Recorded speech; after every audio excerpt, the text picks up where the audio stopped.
Chapter 4669. Emerald Sky Pavilion was naturally a pavilion, but when Bai and followed Princess Xianxia into the pavilion, she saw that it was actually a heavenly abode. Above her head was a clear sky, below her feet was a vast expanse of blue water, and around her were glittering golden flowers that appeared and disappeared with her every breath. How could she not know that this was the Jade Pool's heavenly abode? Bai and didn't think it was strange. She carefully lowered her head and followed beside Princess Xianxia. When the East Sea Empress sat down, Princess Xianxia stood beside her. The East Sea Empress raised her hand and a seat that looked like a flower bud appeared out of thin air. She smiled and said, "Exit.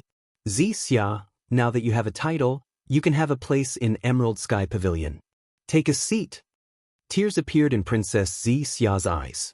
Looking at the picturesque East Sea Empress, she knew that although the East Sea Empress didn't look old, her state of mind was full of vicissitudes. Just her matters alone made the East Sea Empress worry a lot. If the East Sea Empress hadn't demoted by and from the heavenly abode, she didn't know when she would be able to see the light of day again. Of course, Princess Xianxia knew that in addition to the East Sea Empress, she also had Xiaohua, who valued his promises like gold. As long as Xiaohua knew about her, he would definitely search high and low for her. With Xiaohua's strength, she would definitely be able to escape.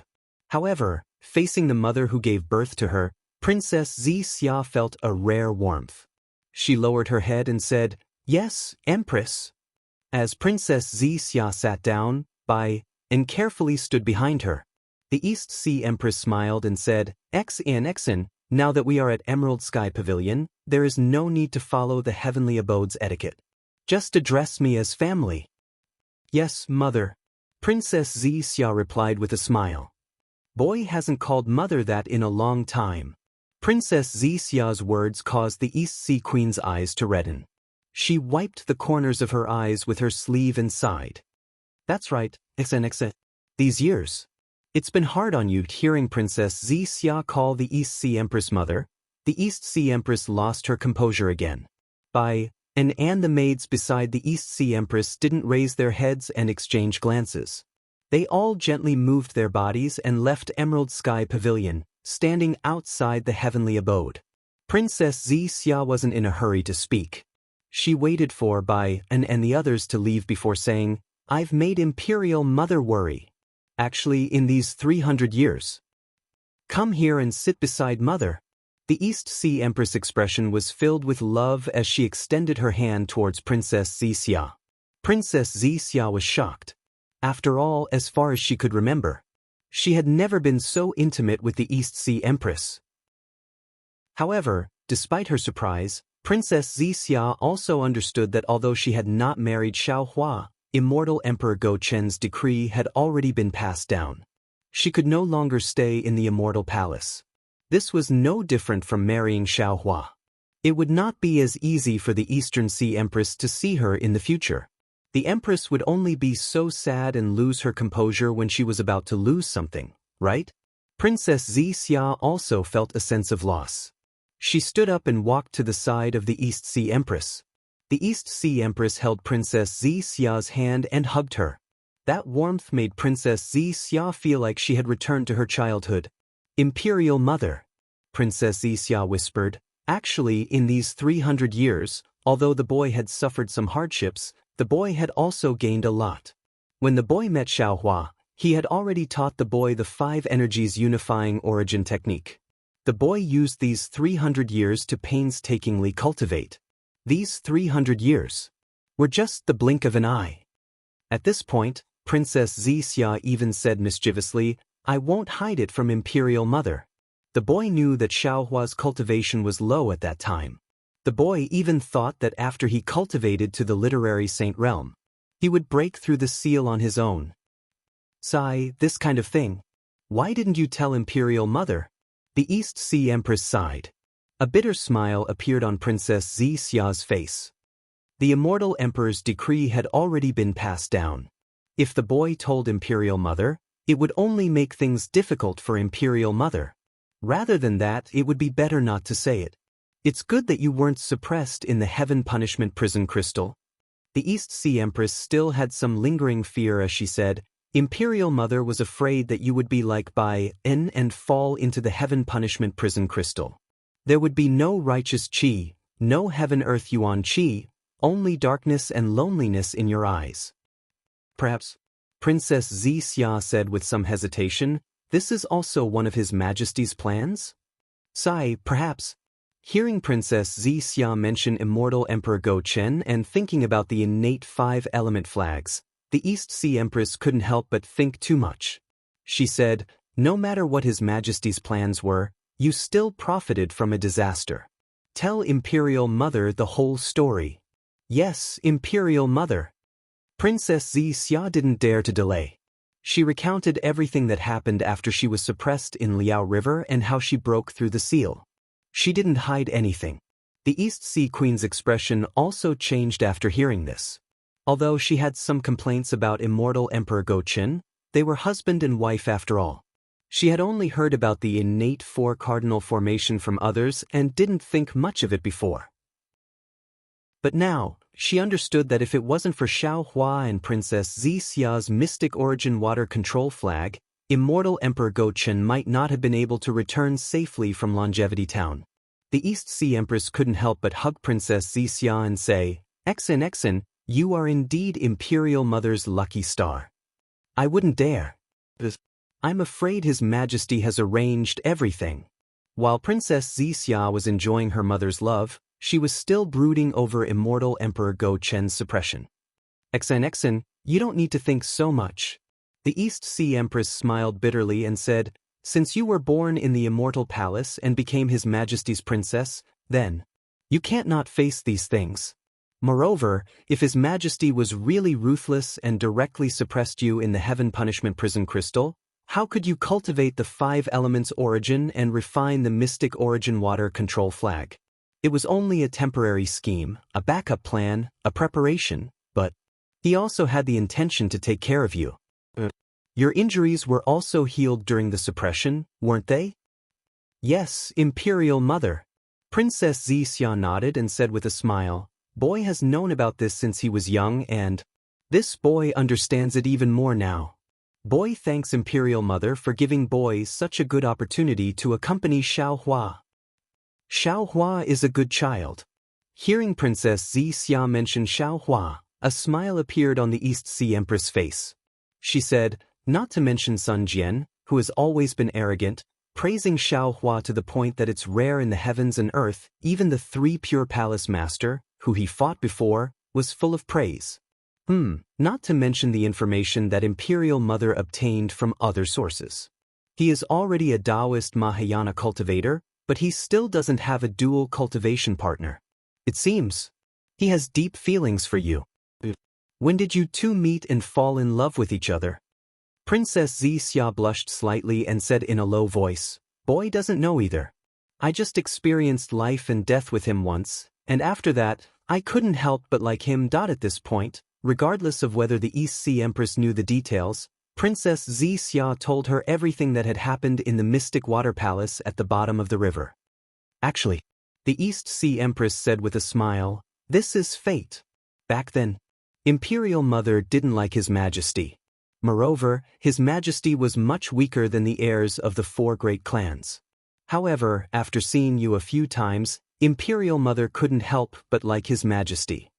It was rare for the East Sea Empress to be so happy, and she actually talked about some past events that even Princess Xianxia didn't know about.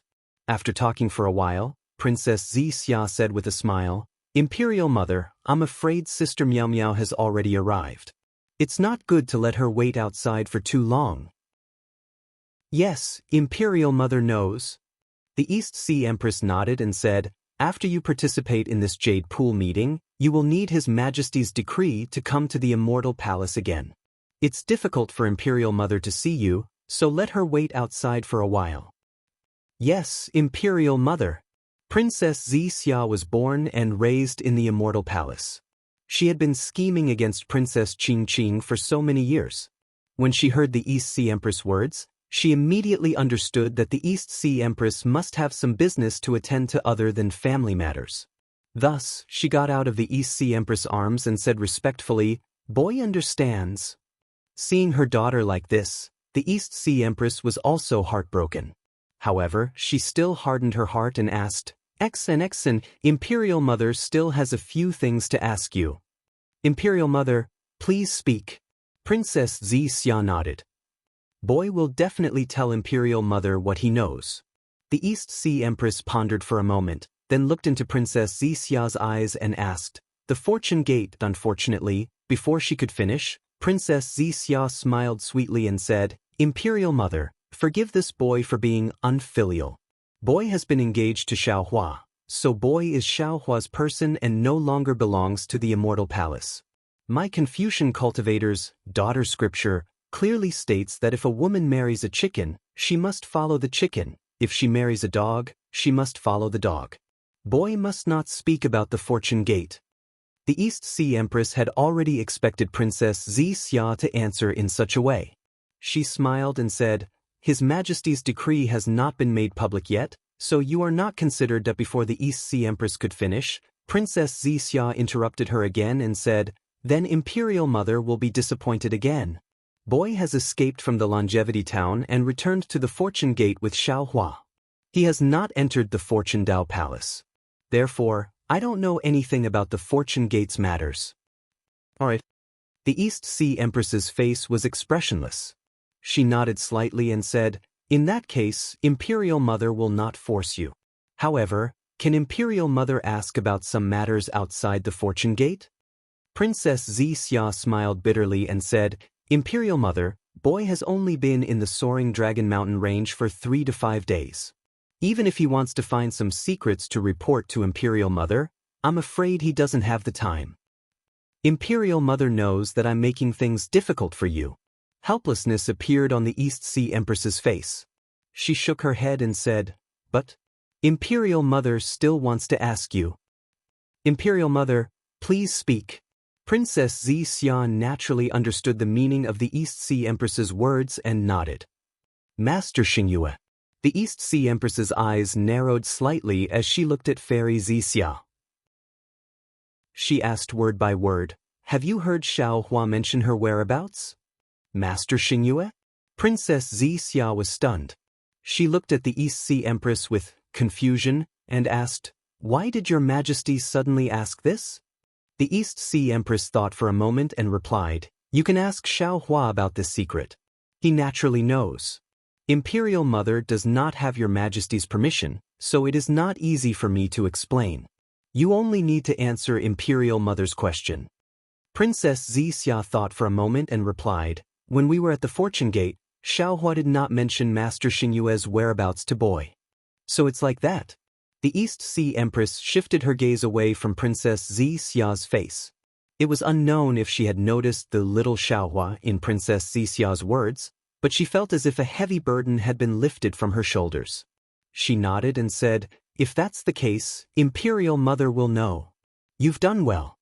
We, Confucian cultivators, emphasize the 3 obedience and 4 virtues. Since you're going to be his wife in the future, you must think for him and serve your husband well." Seeing the gloomy expression on the East Sea Empress's face, Princess Xixia's heart ached slightly as she clearly thought of the conflict between her and Immortal Emperor Go Qin.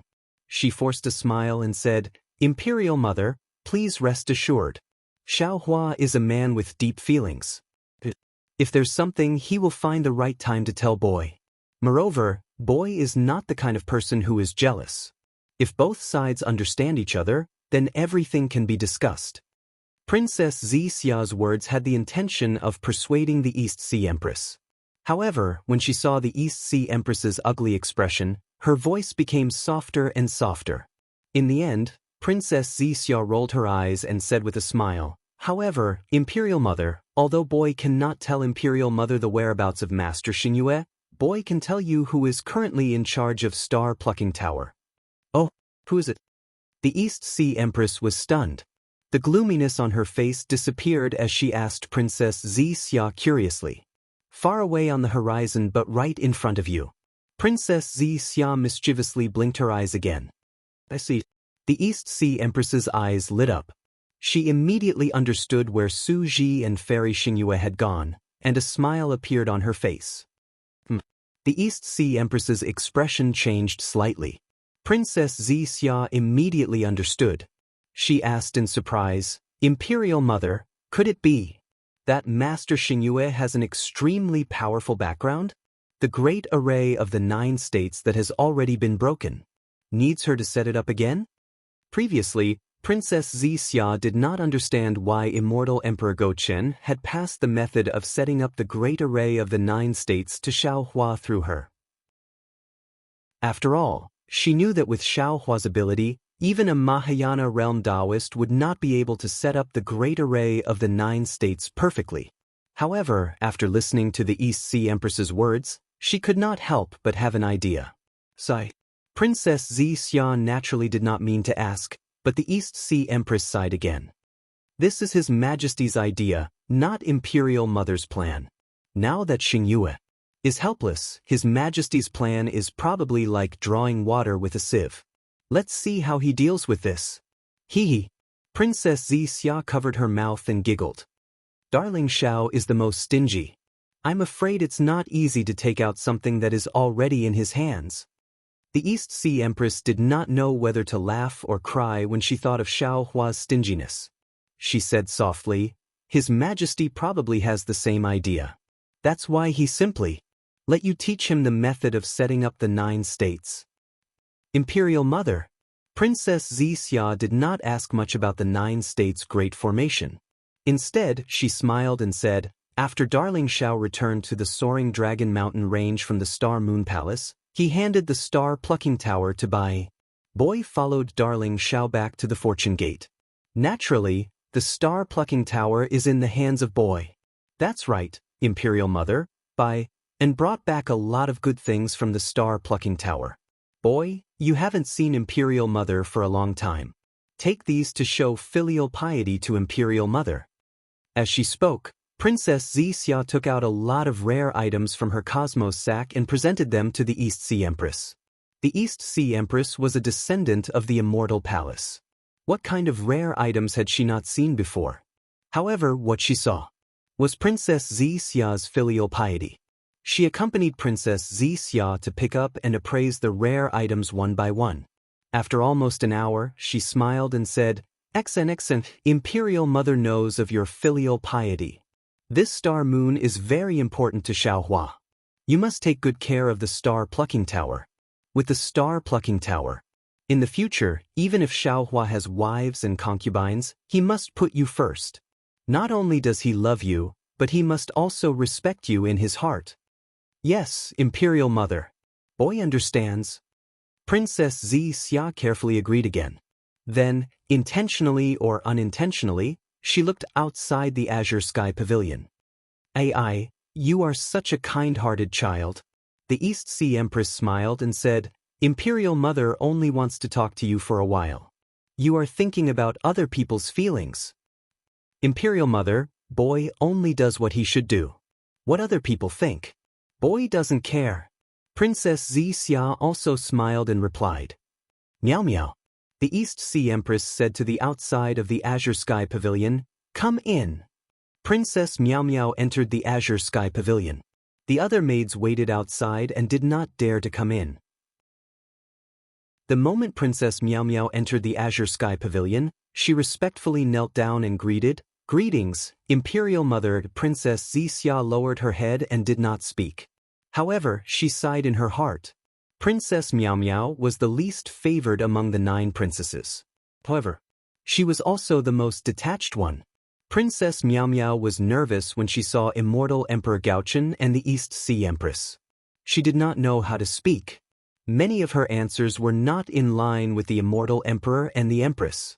For example, since she was kneeling, she should first call herself Imperial Mother, and then see what the East Sea Empress wanted to say. If it were the other 8 princesses, they would do the same. However, this Princess Meow Meow, even though Princess Xianxia reminded her many times, panicked when she saw the Emperor and the Empress. She forgot all the etiquette. The East Sea Empress was unhappy. Seeing Princess Meow Meow's lack of manners, she was even more unhappy. She indifferently waved her hand and asked Princess Meow Meow to rise. Princess Miao Miao heard the East Sea Empress' displeasure and became even more nervous. She replied, "Thank you, Mother Empress." In an ordinary family, Mother Empress meant mother. As a child, it could be called casually. However, in the Immortal Palace's etiquette, unless the princess ordered it or the empress agreed, it could not be called casually. Princess Xianxia heard Princess Miao Miao lose her sense of propriety again. She hurriedly smiled and said, "Elder sister, come quickly. I haven't seen you for several hundred years. I really miss you." Princess Miao Miao naturally smiled. Just as she was about to speak, she suddenly remembered her previous greeting. She frowned slightly and looked at Princess Xianxia with a regretful expression. "How have you been recently, elder sister?" Princess Xianxia naturally wanted to find something to talk about and casually asked. Facing her younger sister, Princess Miao Miao immediately regained her liveliness. She smiled and said, "Elder sister can't be compared to younger sister. You can casually go down to the lower realm and meet your ideal husband. Even if you are punished by His Majesty, it is still a blessing in disguise. Moreover, younger sister's ideal husband is someone that Empress and His Majesty can rely on. My Immortal Palace and Empress should also talk to younger sister more." The East Sea Empress expression improved slightly. She smiled and said, "Everyone has their own fortune. Miao Miao, you don't need to think too much. For now, you should talk more with Xianxia. After the Jade Pool meeting, if you want to see her, it will be a little troublesome." "Hee, Mother Empress." Princess Xianxia wanted to help Princess Miao Miao. She smiled and said, "Although Darling Xiao is stingy, he is definitely not a petty person. If elder sister is willing, you can go to the soaring Dragon Mountain range. Younger sister will welcome you with open arms." "And good. The East Sea Empress heard and smiled. She nodded and said, "Once Xianxia leaves, I don't know when she will return. I can't go visit often. However, Miao Miao can go in my place. Xianxia, the Fortune Dao Palace has 3 elders. If possible, you can find a suitable one for Miao Miao." "Oh, right, does the Fortune Dao Palace only have these 3 elders?" Of course the Fortune Dao Palace doesn't. Princess Xianxia was immersed in her family and accidentally answered. But she only said half a sentence before she realized that something was wrong. She immediately stopped and looked at the East Sea Empress with a bitter smile. "Mother Empress, this boy doesn't know how many elders there are in the Fortune Dao Palace." Reverend Yun had a profound cultivation base, and he had been guarding the Fortune Dao Palace for a long time. If he was the 4th master of the Fortune Dao Palace, he would be stronger than the 3rd master of the Fortune Dao Palace. However, Reverend Yun had the 1st and 2nd master of the Fortune Dao Palace, and his overall strength was not any weaker than Xiao Lang. However, if Mother Empress is willing, this boy can talk to Darling Xiao. That lightning reverend and heavenly being are both human race's Mahayana realm experts. If Sister Miao Miao marries them, it will definitely not taint our Immortal Palace. Princess Xianxia's first sentence was naturally an explanation to the East Sea Empress. Her second sentence was obviously a perfunctory one. She was just casually playing along with the East Sea Empress words. However, when Princess Miao Miao heard this, she became anxious and waved her hand. "Exan, please don't." "If Ching." Princess Miao Miao realized that she had said something wrong and hurriedly stuck out her tongue and lowered her head.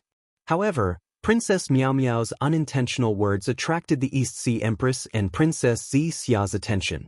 The East Sea Empress said unhappily, "Miao Miao, you are you, and Ching is Ching. Your matter has nothing to do with her.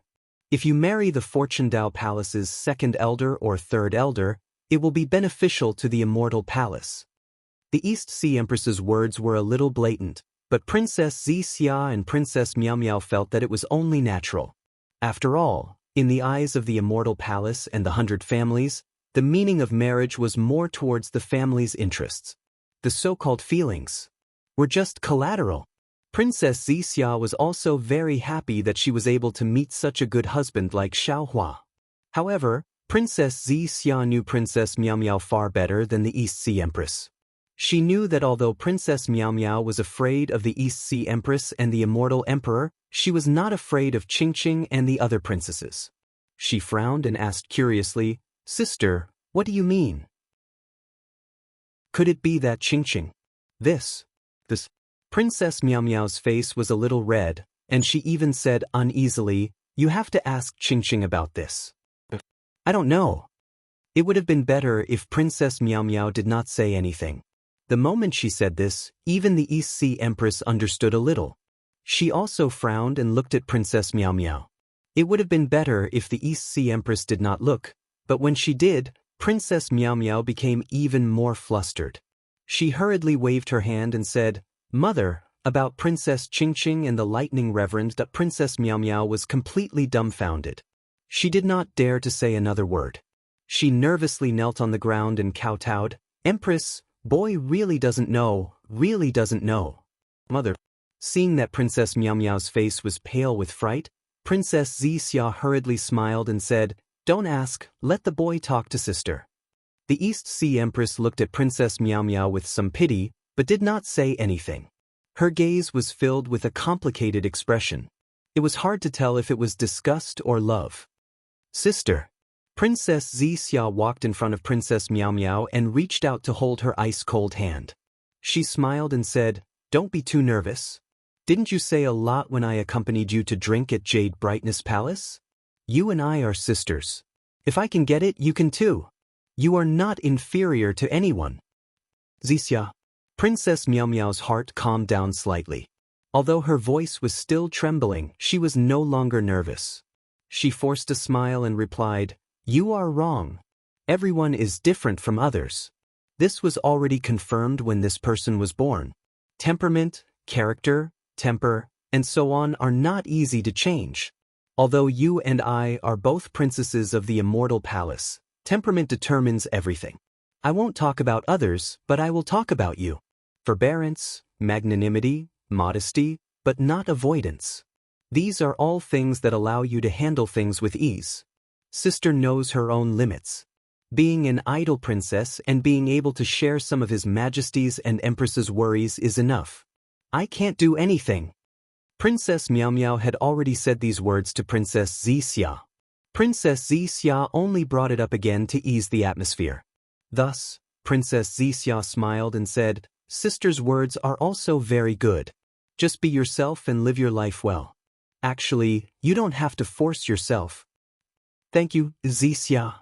Princess Miao Miao held Princess Xianxia's hand and said sincerely, "Sister heard His Majesty's decree just now. Sister is really happy for you. Only a perfect girl like you can have such a wonderful life." Seeing that Princess Miao Miao had calmed down, Princess Xianxia let go of her hand, blinked her eyes, and said, "Since sister said sister is perfect, do you think sister will hit you when you are down? These are two different matters." Princess Miao Miao naturally understood what Princess Xianxia was talking about. She shook her head and said, "If you want to hit me when I am down, there are too many opportunities. So, you can rest assured and tell me the cause of this matter." Princess Xianxia smiled and said, "If you don't tell me now, won't it be even more troublesome when Xianxia blames you if something really goes wrong?" Alright. Princess Miao Miao naturally understood the stakes. Since she had already spoken and was also worried about Princess Xianxia, when would she say it if not now? Thus, Princess Miao Miao told them about the awkward moment she had just faced Princess Xianxia. For a moment, Princess Xianxia and the East Sea Empress looked at each other in dismay. Although what Princess Miao Miao said wasn't very strange and couldn't be considered evidence, and could even be said to be baseless guesses, from a woman's intuition, there was definitely something wrong with Princess Xianxia's thoughts. What exactly is going on? The East Sea Empress was somewhat angry and asked in a low voice, "Empress, the boy doesn't know. The boy only just found out about these clues." The moment the East Sea Empress spoke, Princess Miao Miao lost her composure and hurriedly answered. Princess Xianxia smiled and said, "Mother, the matter isn't clear yet. Why get angry now? Didn't Xianxia see the Thunder Immortal during the Battle of Day and Mu Cliff? Why don't we just ask what exactly happened? Where are the female officials of Jasper Flower Palace?" The East Sea Empress was angry again, as if this matter should have been reported by a female official long ago. "Summon the female officials of Jasper Flower Palace." Princess Xianxia smiled and shouted outside. Following Princess Xiao's voice, a portion of the female officials of Jasper Flower Palace flew into Jade Sky Pavilion and respectfully knelt down. Which one of you participated in the Battle of Day and Mu Cliff with Qing? Princess Xiao's tone was very strict, far from the gentle tone she used to speak to Princess Miao Miao. The female officials looked at each other and shook their heads. They whispered, "This servant didn't go to Day and Mu Cliff. Where is Yu Xiajing?" Princess Xia asked indifferently. Princess Xia, Yu Xiajing was worried about Princess Qing's injuries, so she went to look after the princess. The female officials didn't dare to stand up and hurriedly replied, "Please calm down, Empress." The East Sea Empress nodded. How could she punish such a loyal female official?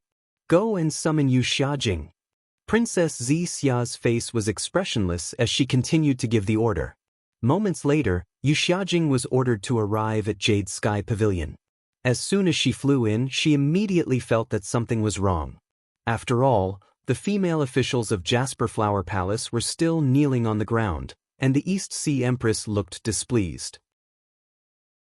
Yu Xiajing didn't even think as she knelt down and kowtowed. This servant greets Empress. Princess Qing's injuries haven't healed yet. If Empress wants to punish, this servant doesn't dare to say that I'll take responsibility, but Empress, please postpone the punishment. Yu Xiajing's words were very appropriate, and the East Sea Empress heard it and nodded slightly. Beside her, Princess Xia thought for a moment and smiled. Yu Xiajing, don't be afraid. Empress just wants to ask about Chao Muya's situation. Chao Muya? Yu Xiajing was confused and whispered, "What do Empress and Princess want to ask?" This servant doesn't dare to keep quiet. Stand up. Princess Xia ordered, then looked at the other female officials. You may leave. Yes, Prince. The female officials didn't seem to find it strange that Princess Xia was giving orders in Jade Sky Pavilion. They respectfully bowed and left Jade Sky Pavilion. The East Sea Empress looked at Princess Xia with satisfaction. After all, what Yu Xiajing was about to say might affect Princess Qing's reputation, or even more seriously. Who knew if there were other princesses or spies of the four great clans among the female officials of Jasper Flower Palace? Yu Xiajing, tell me, what happened between Qing and Thunder Immortal? Princess Xia didn't know how to phrase it, so she could only ask ambiguously.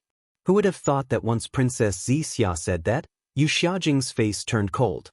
Anger flashed in her eyes. Even her tone became somewhat ambiguous. She coldly said, "Your Highness, others may not know about this, but how could you not know about it? Back then, my princess only injured you. Now, not only did you injure my princess, you even want to ruin my princess's reputation. Princess Xia, you truly deserve to be called Xia." Slap her. Princess Xia didn't hold back and immediately gave the order without waiting for Yu Xiajing to finish. Yes, Prince. Princess Xia's voice came out of Jade Sky Pavilion, and two female officials immediately responded. Two thin and weak female officials flew in and slapped Yu Xiajing's face. Yu Xiajing stubbornly knelt there, not daring to resist. After two slaps, Yu Xiajing's face was already swollen. You wait. Princess Xia indifferently ordered the two female officials to leave. Then she said to Yu Xiajing, Qing has always been headstrong and self-opinionated. Empress Dowager sent you to assist Qing to correct her shortcomings and help her deal with things. This is the key to loyalty. Who doesn't know how to ask about others' well-being? Yu Xiajing, as a female official of Jade Flower Palace, you put the cart before the horse. You abandoned your own nature and flattered the princess. Today, you didn't tell the details of the truth, but directly framed me. How should I punish you? East Sea Empress saw Princess Xia's punishment and felt a trace of displeasure in her heart. But when she heard Princess Xia's words, she couldn't help but be shocked. Although Yu Xiajing was loyal to Princess Qing and seemed to be protecting Princess Qing, from another point of view, she was really harming Qing and pushing Qing towards the cliff. This was because Princess Xia had never mentioned the matter of Princess Qing injuring Princess Xia in front of everyone. This Yu Xiajing only needed to say a few words to expose the conflict between the two princesses. Moreover, during the battle at Chaomuya, Princess Xianxia had still been suppressed and hadn't broken free. How could Princess Xianxia have instructed the lightning sage to hurt Princess Qingqing? This was clearly slander. Damn you!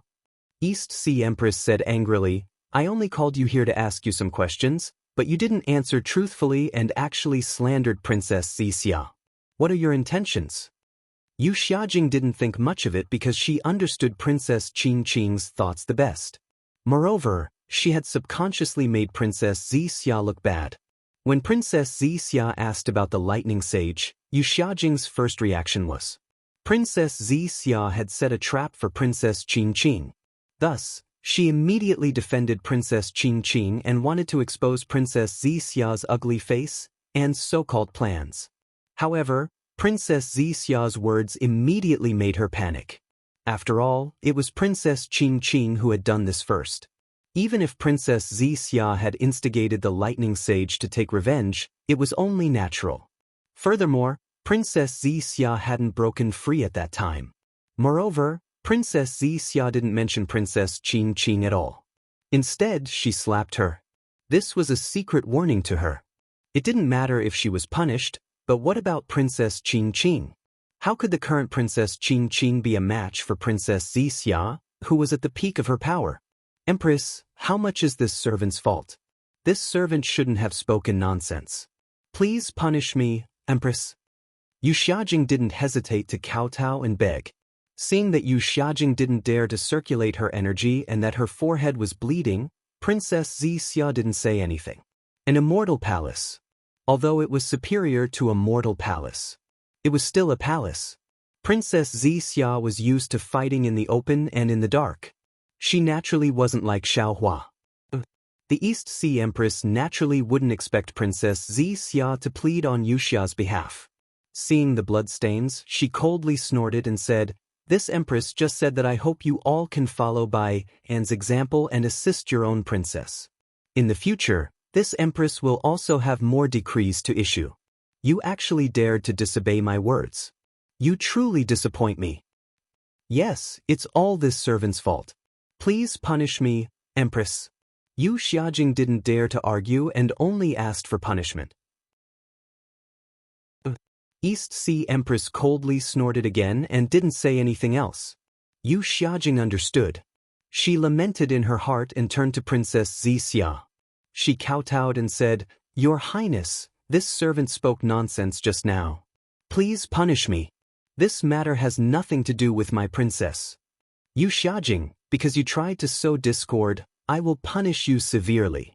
However, seeing how loyal you are, I'm afraid you've heard those words for a long time and have overthought them. You're also worried about Qingqing. That's why you've said them. Princess Xianxia said indifferently. Therefore, I don't intend to punish you. I just want to warn you that if you don't change your ways and offend me again in the future, if I hear any rumors, I won't let you off easily. Yes, this servant understands. Yu Xiajing's heart relaxed and she stopped kowtowing. Also, Princess Xianxia continued, when Qingqing wakes up, you have to tell her not to judge others with her own heart. Many disturbances are just self-inflicted troubles. Yes, this servant understands. Yu Xiajing didn't dare to say anything else and only nodded. Alright. Princess Xianxia waved her hand and said, Rise and answer me. What happened at Chaomu Cliff? Yu Xiajing stood up and recounted Chaomu Cliff's formation and the battle in detail. Hearing that the lightning reverend was so ruthless that he didn't even care about Princess Qingqing's reputation and directly attacked her chest, the East Sea Empress's face darkened, and Princess Xianxia was abnormally embarrassed. Not to mention a descendant of an immortal emperor, even an ordinary female cultivator would be too ashamed to face the world after being humiliated by a man. The Emerald Sky Pavilion was silent. Princess Xianxia's mind was spinning rapidly, but she didn't know what to say. After all, no man would do such a thing to a female cultivator. She was doubting the truth of Yu Xiajing's words. Unfortunately, just as she was about to speak, the East Sea Empress unhappily said, Xianxia. Yes, Empress. Princess Xianxia hurriedly stood up. This matter. The Fortune Gate must give the Immortal Palace an explanation. The East Sea Empress said, the Lightning Reverend is a Daoist at the Grand Ascension stage. If he wanted to injure Qing or obtain the Milky Way Grand Formations disk, he had many ways to do so. How could such a frivolous method be something a man would do? The story of the immortal world and the desolate era is in everyone's hands. The third place tearfully asks for subscriptions. If the subscriptions exceed 1,000, the immortal world will be opened. Next, I ask for monthly votes. If the monthly votes exceed 100, I'll add more chapters. Third, I ask for recommendations. If the monthly votes exceed 1,000, I'll add more chapters. How Xiaohua went against the light to become a true saint will depend on everyone. The third place thanks. Chapter 4670. This. Princess Xixia's face was burning hot as she blamed the Lightning Reverend in her heart. Needless to say, Xiaohua was the one who ordered the Lightning Reverend to injure Princess Qingqing. However, Princess Xiixia also understood that Xiaohua would never allow the Lightning Reverend to do such a despicable thing. If Yu Xiaojing's words were true, then it could only be the Lightning Reverend's own matter and had nothing to do with Xiaohua. The problem was that the Lightning Reverend was the Fortune Gate's second master. He represented the Fortune Gate and Xiaohua. What is the Lightning Reverend thinking? Princess Xiixia grumbled inwardly. How could he be bewitched by Qingqing's beauty at such a crucial time? Did he do such a foolish thing? Unfortunately, how could Princess Xiixia know that the Lightning Reverend was not a complete person, let alone know the difference between men and women? Qingqing is His Majesty's descendant. Her status is the same as yours. The East Sea Empress scolded. You are now engaged to the Fortune Gate's first master, yet you allowed Qingqing to be molested by the Fortune Gate's second master. This matter. Even if Yu Xiaojing was not lying, if others heard it, they would blame it on you. Xiixia, you have to return Qingqing's innocence, or I won't be able to answer to His Majesty and all the women in the world. Thump. Princess Xixia's heart sank. The East Sea Empress' words were clear. She had to return Princess Qingqing's innocence, but how? There were only two ways to return Princess Qingqing's innocence. The first way was for the Lightning Reverend to commit suicide in front of everyone as an apology. If the Lightning Reverend ceased to exist, Princess Qingqing's innocence would be preserved. However, as a Dao Gates Grand Ascension stage expert, would the Lightning Reverend commit suicide as an apology? Who in the world had the ability to kill him? This path was obviously impossible. Then, there was only the second way left. The second way was for the Lightning Reverend to marry Princess Qingqing, and there would be no innocence between husband and wife. However, from Princess Xixia's perspective, how could she allow the Lightning Reverend to marry Princess Qingqing? After fighting with Princess Qingqing for so many years, she knew Princess Qingqing's methods better than anyone else. How could she allow a scourge like Princess Qingqing to enter the Fortune Gate? How could she allow Princess Qingqing to share her power in the Fortune Gate? How could she make things difficult for herself? And then let her happy life fall into a harem fight? Moreover, Princess Xiixia understood that the Immortal Palace would not give up on annexing and coveting the Fortune Gate just because she had married into the Fortune Gate. Once Princess Qingqing entered the Fortune Gate, and Xiaohua ascended, the entire Fortune Gate would fall into chaos. At the very least, the Fortune Gate would be divided into two, and Xiaohua's painstaking efforts would go down the drain. Mother, Princess Xiixia couldn't help but ask, why are you forcing the boy like this? Force? The East Sea Empress smiled faintly.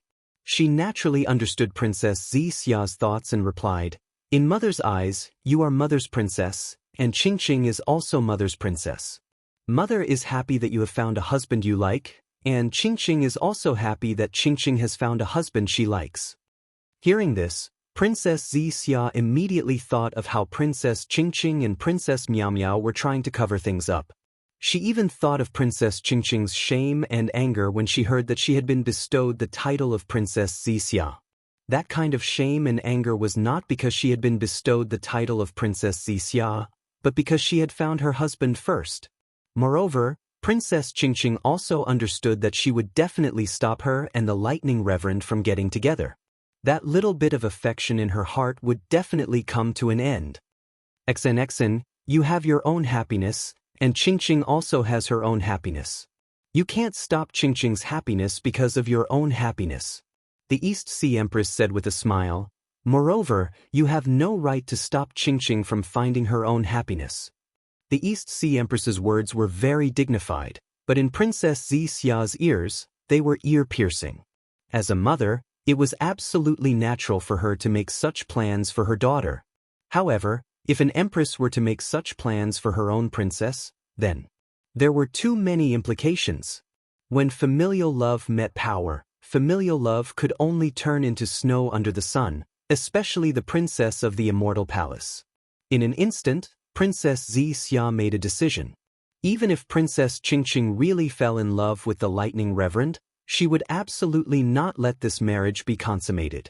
It had to be said that Princess Xia's decision was just as Princess Qingqing had expected. Empress. Just as Princess Xia was about to speak, ding, thing, thing. Outside the Emerald Sky Pavilion, 9 bell tolls rang out. As the sound passed, the outline of the entire Emerald Sky Pavilion turned into lines. These lines then shattered, turning into inscriptions of armor. The inscriptions of armor scattered all over the place, and in a moment, they turned into a part of the jade. The East Sea Empress said no more. She stood up and said, "The Jade Pool gathering is about to begin. I will go and preside over the Jade Pool. All of you wait here." Except for Xia, who is different from before, everyone else has their own seats according to etiquette. "Yes, Empress." Seeing that the Jade Pool gathering was about to begin, even Princess Xia didn't dare to delay. Everyone stood up and respectfully answered. Seeing the Empress leave, Princess Miao Miao looked at Princess Xia, then at Yu Xiajing, and said to Yu Xiajing, "Go and see Princess Qingqing for me." "Yes, Your Highness." Yu Xiajing agreed. After bowing to Princess Xia, she led Princess Miao Miao away. Meanwhile, Bai and flew over. Looking at the unfriendly Princess Xia, she whispered, "Your Highness." Princess Xia didn't pay attention to Bai. Instead, she looked at the Empress back with narrowed eyes. No one knew what she was thinking. After half a cup of tea's time, she waved her hand and said, "Let's go to Bai," and didn't know what happened, but when she saw Princess Miao Miao and Yu Xiajing flying away, she understood that it must have something to do with Princess Qingqing. She didn't dare to ask and followed Princess Xia. Xiaohua, Celestial Being, and Thunderclap Immortal entered Lingyun's side palace under the escort of the crowd and the demonic beasts. What greeted them was a huge dome of heaven. Above the dome of heaven, the sun, the moon, and the stars were scattered all over like flags. Sunlight poured down from the sun and the moon. However, the brilliance of the sun and moon couldn't cover the brilliance of the stars. Hundreds of millions of stars followed the sun and moon across the sky, revealing mysterious trajectories. At the same time, waves of obscure fluctuations fell from the sky and rippled through the entire palace. Below the palace was a boundless land. On the land, there were many mountain ranges. Some extended horizontally, some fell vertically. The crisscrossing paths formed huge squares. These squares were like farmlands. However, there were no crops in the farmlands, but cities and villages. The scenery within each square was different. As Xiaohua's gaze swept across, he felt as if he had seen through the world of mortals. Amitabha. Namo Dipankara Archaic Buddha's familiar chanting voice resounded from a distance away. Similarly, beside Namo Dipankara Archaic Buddha, Namo Maitreya, who had left some time ago, also chanted. Namo Maitreya. When Xiaohua saw the Maitreya Buddha world-honored one, he was shocked.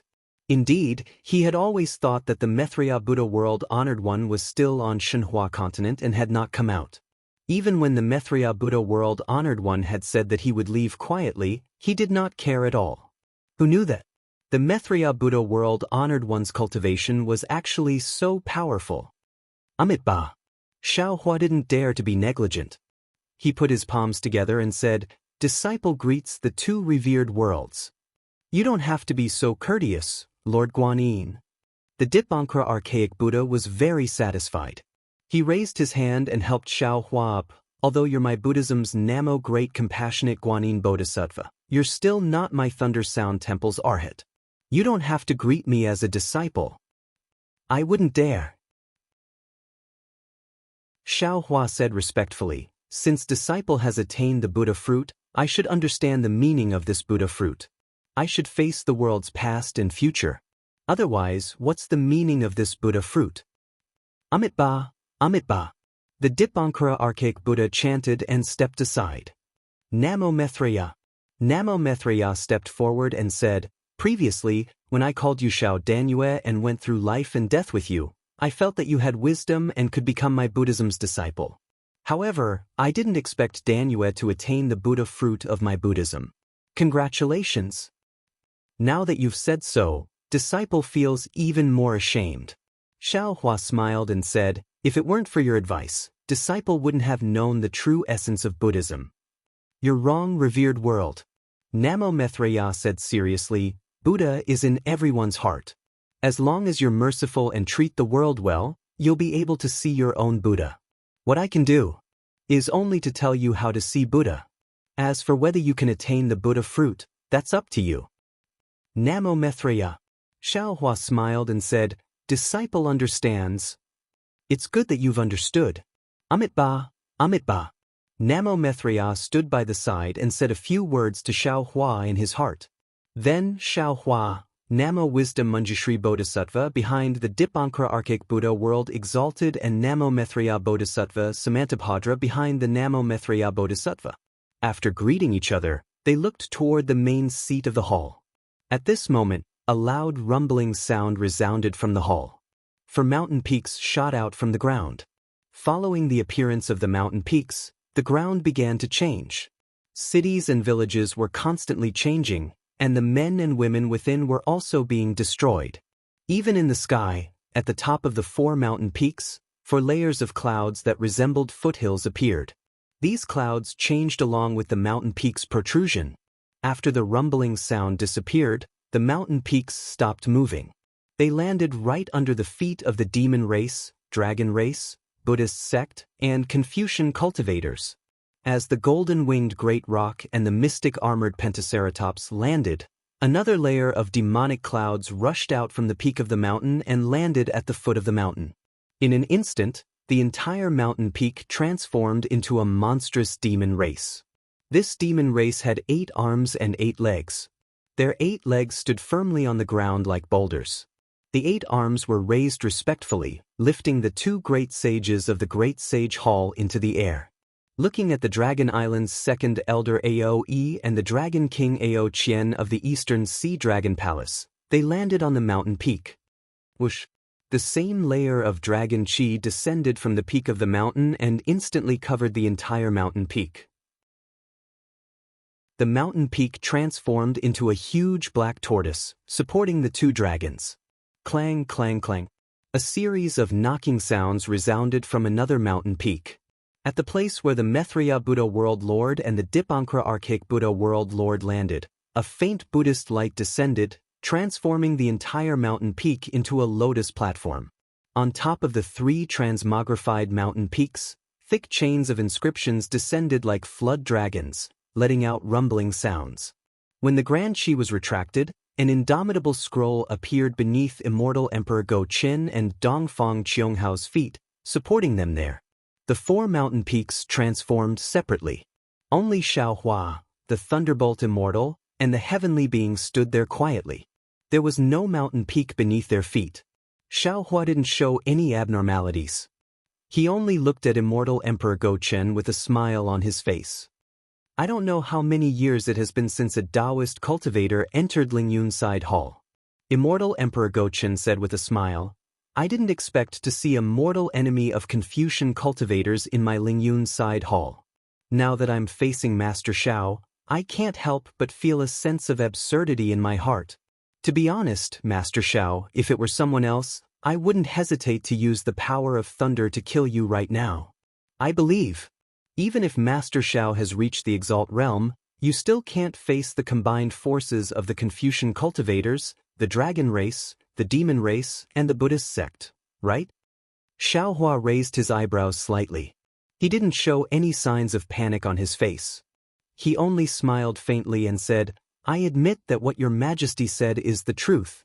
I even know that even without the help of the demon race's great sage, the dragon race's elder, and the two exalts of the Buddhist sect, your majesty can still kill me. Maybe your majesty dealt with the primordial chaos ancestor like this? However, if your majesty wants to deal with me, then you must be prepared to be killed. I believe that after your majesty makes a move, there's a possibility of you being killed by others. Don't you think so, Dongfang family head?" Dongfang Qianghao didn't seem to be embarrassed. He smiled and said, "I don't know what your majesty is thinking. I only know that since enlightened Master Xiao is a Confucian cultivator and is also our Master Xiao, I didn't know the inside story and was blinded by greed. I wanted to attack Master Xiao. But who would have thought that not only was I unable to defeat Master Xiao, but I also fell into your majesty's trap. Therefore, not only my Dongfang family, but the entire 4 great families have made a decision. As long as Master Xiao is alive, the 4 great families will never attack Master Xiao."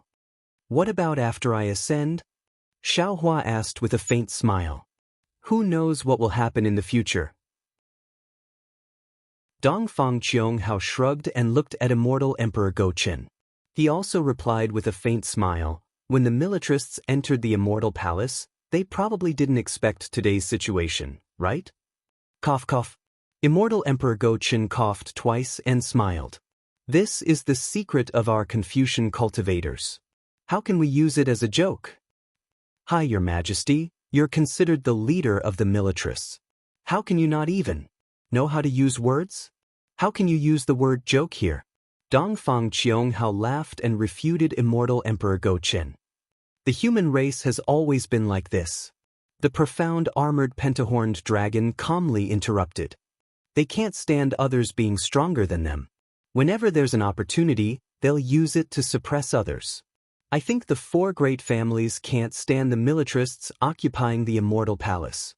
That's why they came up with a new plan, right?"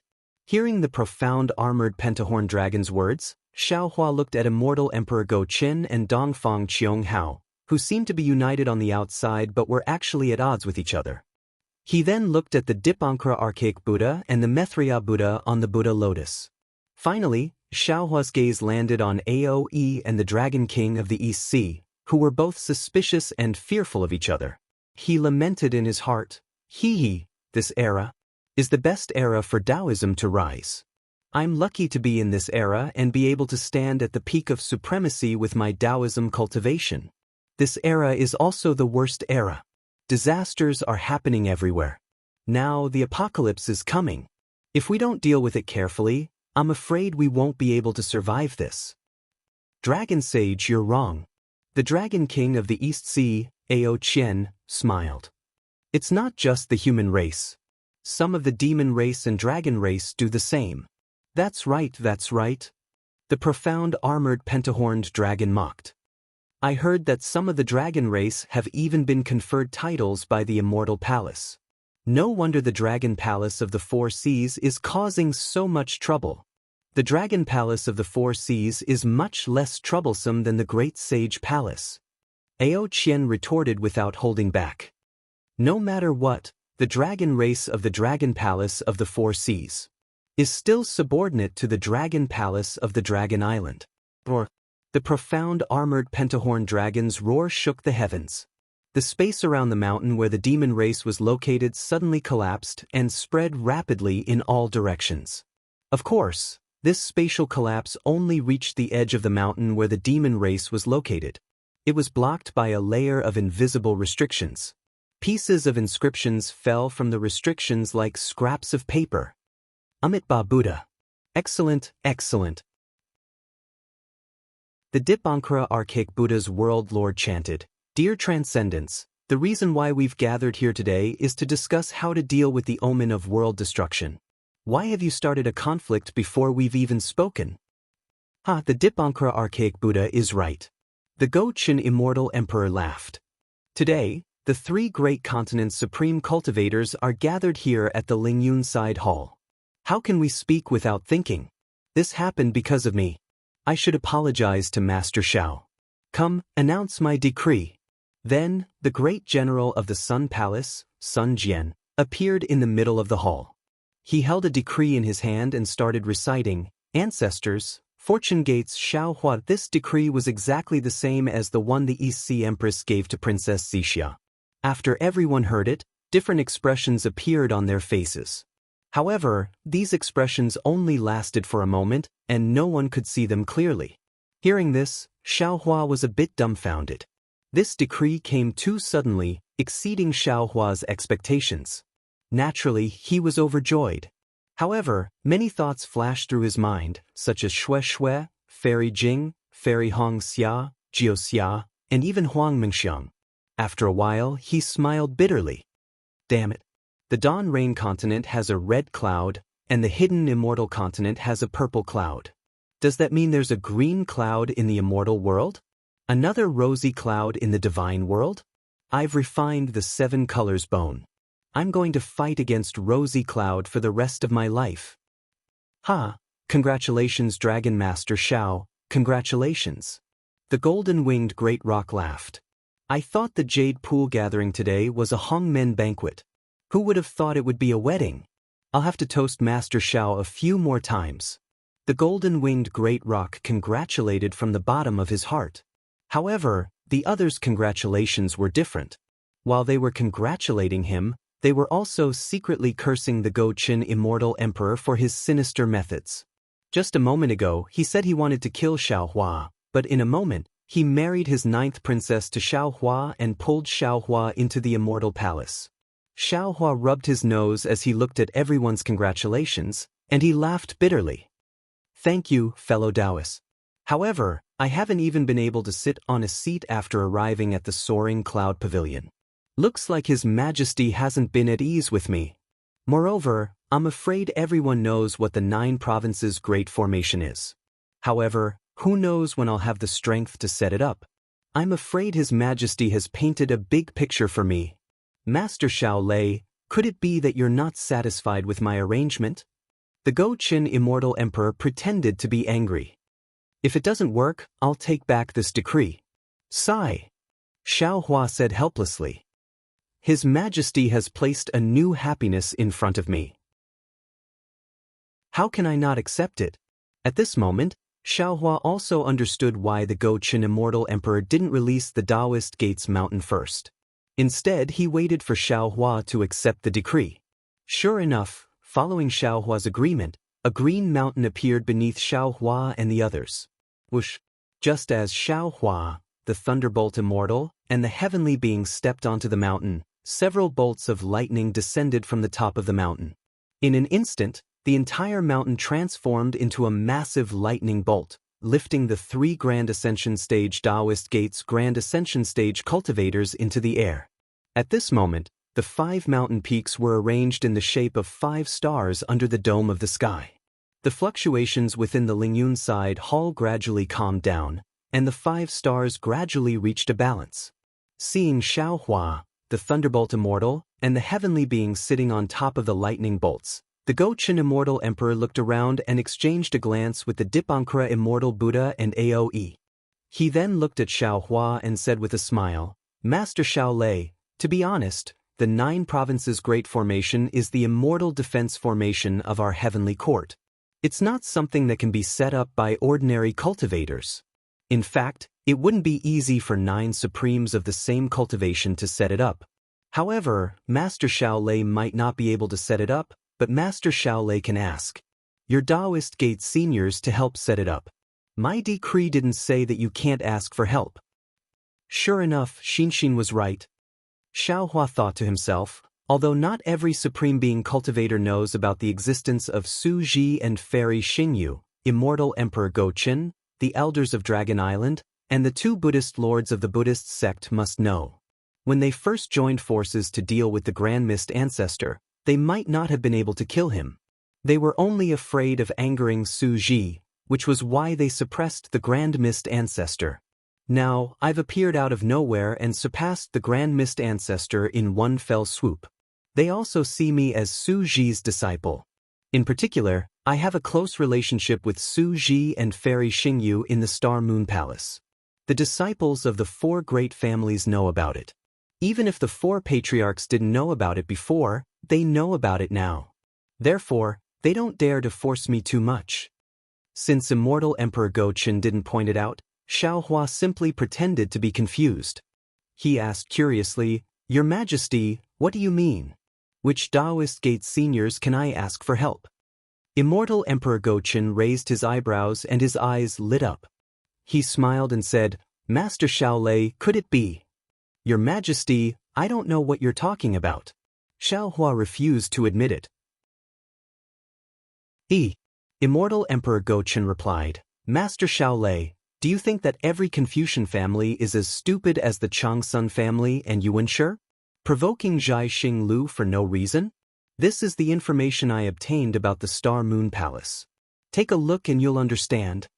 Immortal Emperor Go-Chen raised his hand and pointed. A book-like jade eye appeared in front of Xiaohua. Xiaohua took the jade eye and a light flashed in his eyes. His expression changed greatly. This was because the jade eye recorded the matter of Su Ji and Fairy Xingyu very clearly. Some of it was known to Xiaohua, and some of it was unknown to him. In other words, these were things that Su Ji and Fairy Xingyu deliberately concealed. After the jade eye, there were also records of Xiaohua and Su Ji's experiences in the Star Moon Palace. Wherever there were people, there were records. During the period when Xiaohua and Su Ji were separated, Su Ji and Fairy Xingyu's actions were also clearly recorded. In other words, there were still spies of the Immortal Palace among the disciples who had been selected by Su Ji and Fairy Xingyu. Alas! Xiaohua sighed and put away the light. He smiled bitterly and thought to himself, even immortals are only individuals. In terms of combat power, no one in the 3 continents can compare to them. But in terms of other things, they can't compare to an organization. Even the Star Moon Palace established by Fairy Xingyu can't compare to the Immortal Palace. How is it? Immortal Emperor Go-Chen said with a smile, "At this point, Master Xiaolei can speak frankly, right? Since we're here, does your Majesty not know what happened?" Xiaohua returned the jade eye to Immortal Emperor Go-Chen and replied thoughtfully, "You still have to ask me?" "Of course I don't know what happened."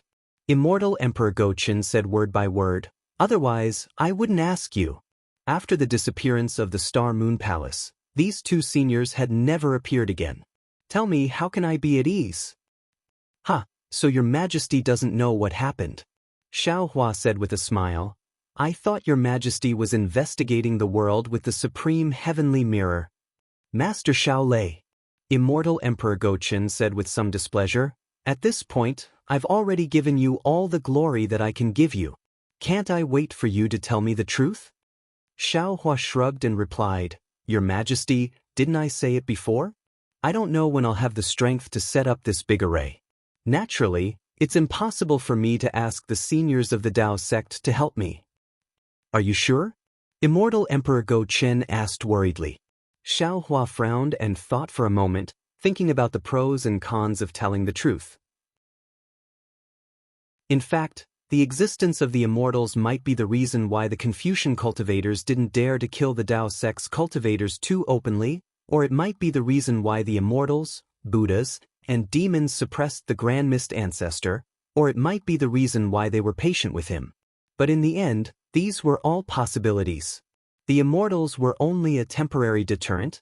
The most important thing was to have strength. Xiaohua might not be able to fight against the Immortal Palace, Buddhist sect, and demon clan, but against any one of them, the fortune gate wouldn't be at a complete disadvantage. Therefore, the presence of the immortals didn't matter much. Moreover, the immortals didn't show up, so how could Immortal Emperor Go-Chen not know that the 2 immortals had left? Even if he deliberately hid it, he couldn't. Therefore, Xiaohua raised his head, looked at Immortal Emperor Go-Chen, and nodded with certainty. Unexpectedly, Immortal Emperor Go-Chen didn't feel relieved as Xiaohua thought. Instead, a trace of worry appeared on his face, and he sighed. Xiaohua didn't know if Immortal Emperor Go-Chen's sigh was fake, but he at least knew that because of Su Ji and Fairy Xingyu's departure, Immortal Emperor Go Chen's plan to use him to set up the 9 provinces' great formation had failed. Of course, Xiaohua also believed that with Immortal Emperor Go Chen's scheming mind, he would never place his bet on the Immortals. After all, he had other plans. Sure enough, after Immortal Emperor Go Chen finished speaking, he looked at Aoe and the Dipankara archaic Buddha, then lowered his head and didn't say anything, as if he was transmitting something. At this time, the Lingyun side palace was silent again. Even the strong golden-winged great rock felt that the atmosphere was a little strange. He opened his mouth and wanted to ask Xiaohua a few words, but when he thought of how close Xiaohua was now to the Immortal Palace, he wondered if he should avoid something. It had to be said that Immortal Emperor Go Chen's decree suddenly brought the relationship between the Immortal Palace and the Fortune Gate very close. Seeing Immortal Emperor Go Chen pondering, Xiaohua's heart skipped a beat.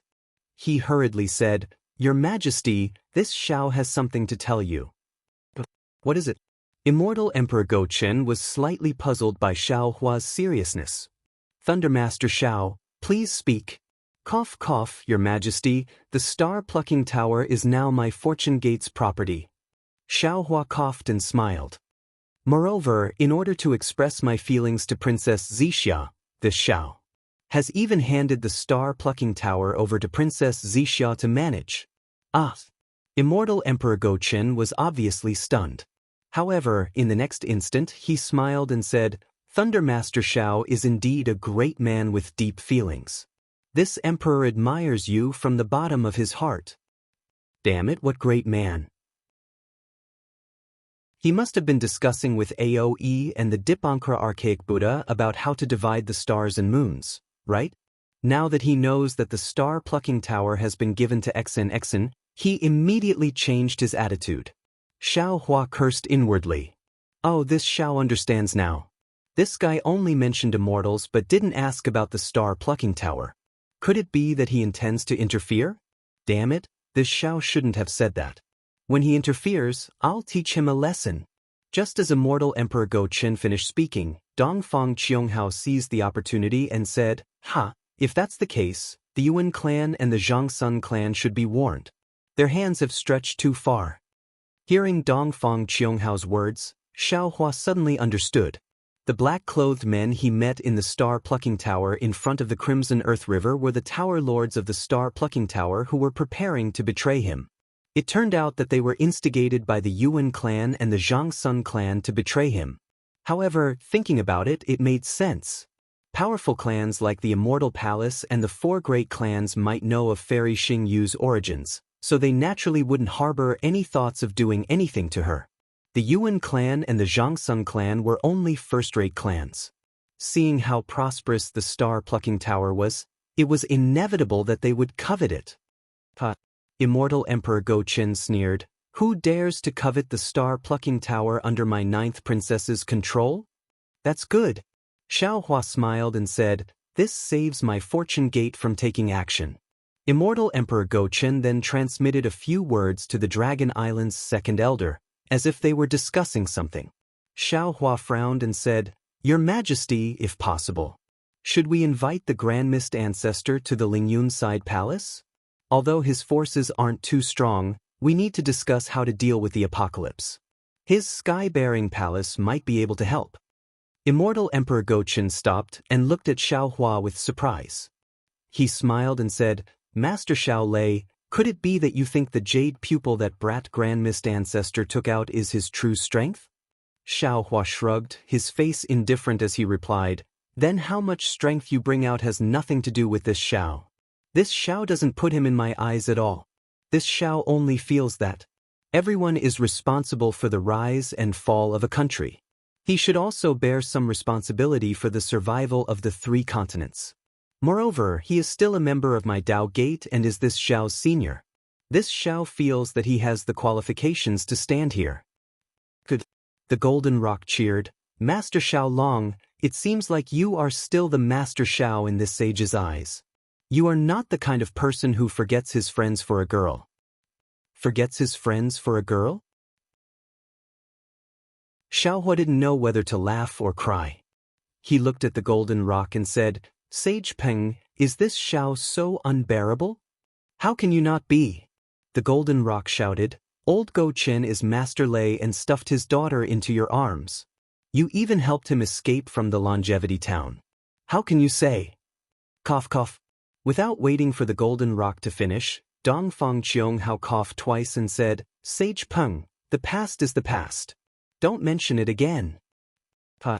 The golden rock laughed and shouted, Indeed, indeed. If this sage was suppressed, he would definitely kill all his enemies after escaping. Then he would enter the great sage hall openly. However, the human race is a little strange. Look at that brat Hong Meng. Back then he was played by us until he was. Now that he has escaped, he doesn't repent and keeps coming here. Do you think he's tired of living? Could it be that he wants to be stuffed into the eye of the sea? Sage Peng is wrong. Aoe said with a smile, there was indeed a reason why I didn't kill him back then. Today, Hong Meng dared to come to the Lingyun side hall. Naturally, he has something to rely on.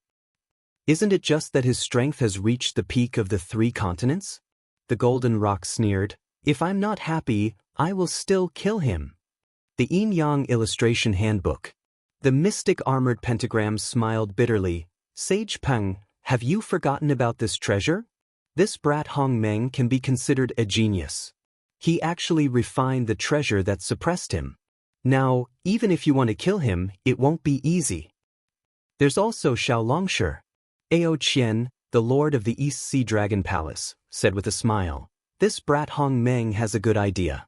He and Xiao Longshi are both from the human Dao sect. As long as Xiao Longshi is here, Xiao Longshi will definitely not let anyone touch him. Furthermore, I am certain that the disciples of the Sky-Bearing Palace Hall have already been sent to every corner of the hidden Immortal continent.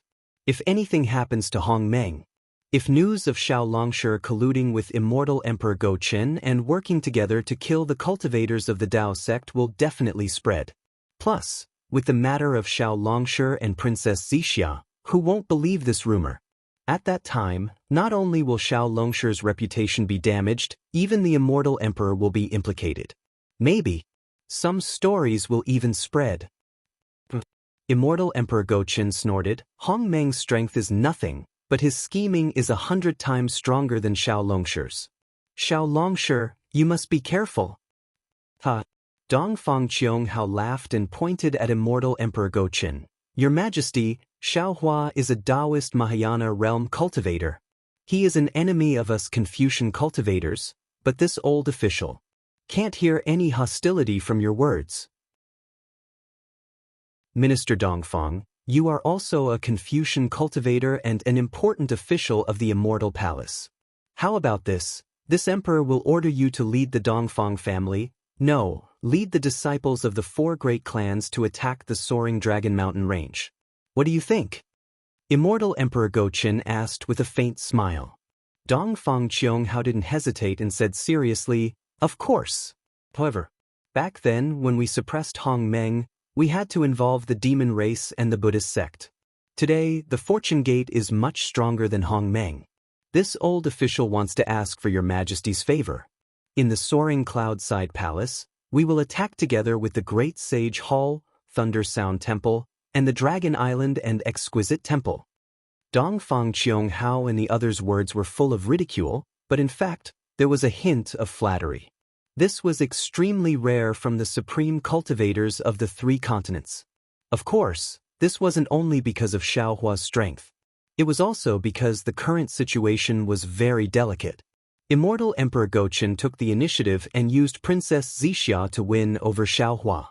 If the Dongfang family, the dragon race, and the demon race wanted to win over Xiao Hua, they had to do it from another angle. Otherwise, the balance of the 3 continents would be disrupted, and who knew which side would suffer? However, Xiao Hua's mind wasn't here. He frowned and said, everyone, this Xiao has already said that the Fortune Gate is the same as the Xiao country. It will never be a hegemon. As long as this Xiao is here, I will restrain my disciples. You don't have to worry. The 3 continents are showing signs of the end of the world. Strange insects have appeared at the borders of the 3 continents and will soon sweep towards the central region. We don't have much time left.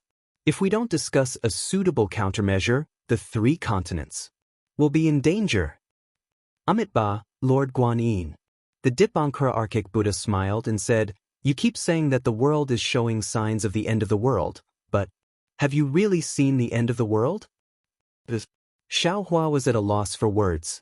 Of course, he couldn't say that he had seen the end of the world in the ruins. If that brat primordial Meng was here, he definitely wouldn't rush us like this, nor would he say such things. Dongfang Qianghao smiled and said, "He only knows how to wait. Only by waiting will there be benefits. He only hopes that everyone can start from the latest chapters. The story of the immortal world and the desolate era is in everyone's hands." The 3rd place winner tearfully asks for subscriptions. If the subscriptions exceed 1,000, the immortal world will be opened. If the monthly votes exceed 100, the next chapter will be opened. If the monthly votes exceed 1,000, the next chapter will be opened. How Xiaohua went against the light to become a martial saint will depend on everyone. The 3rd place winner thanks everyone. Chapter 4671. Benefits. When Xiaohua heard this word, he couldn't help but burst into laughter. He had never taken the benefits of the 3 continents seriously. As such, he had never thought about it. Yet, many people who talked about the people of the world had placed benefits in their hearts. Could it be? After Xiaohua understood, he said with righteous indignation, "You're not discussing how to resist the world exterminating strange insects here in the Lingyun Side Hall. Instead, you're discussing how to divide the benefits?" Thunder Master Xiao is wrong.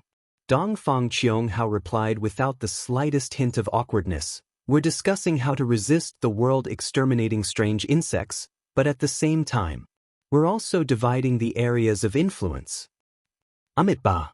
The Dipankara Archaic Buddha's world lord chanted, "Wasn't this matter caused by Banti Guanyin?" "Sigh, I understand now." Xiaohua nodded slightly. "If we don't divide the areas of influence, how can we determine who is resisting the strange insects? If we didn't find a suitable place for our Fortune Gate disciples in the 3 continents and 4 seas, how can you let our Fortune Gate disciples resist the strange insects?" "Indeed." The profound armored Pentaceratops nodded. "That's why the Immortal Emperor didn't invite that brat Grand Mist to the Lingyun Side Hall. He's not qualified." It's precisely because the Grand Mist ancestor saw through the true meaning of the Jade Lake's gathering that he was willing to shamelessly wait outside. He was willing to reveal part of his forces in order to obtain the qualifications to enter. Xiaohua said slowly, "Because today's Jade Lake gathering is a grand event to divide the forces of the world. After today, he won't be qualified to stand on the stage of the 3 continents. What can be obtained with just a few words today will be obtained with blood and battle tomorrow. How can he be willing to withdraw so easily?" Immortal Emperor Gochen replied meaningfully. "Good." Xiaohua nodded and said resolutely, "If that's the case, how do you intend to send my Fortune Gate away?" Thunder Master Xiao. Immortal Emperor Gochen said unhappily, "How can you say that you're sending us away? Your Fortune Gate is now the publicly acknowledged mighty force of the 3 continents. Even I had to come out to welcome you when you came to participate in the Jade Lake gathering. Do I need to pay so much attention to you just sending us away?" "All right. Your Majesty, everyone, forgive me for speaking bluntly." Xiaohua really wanted to let them go to the ruins to see the miserable state of the dragon race being slaughtered by that strange insect.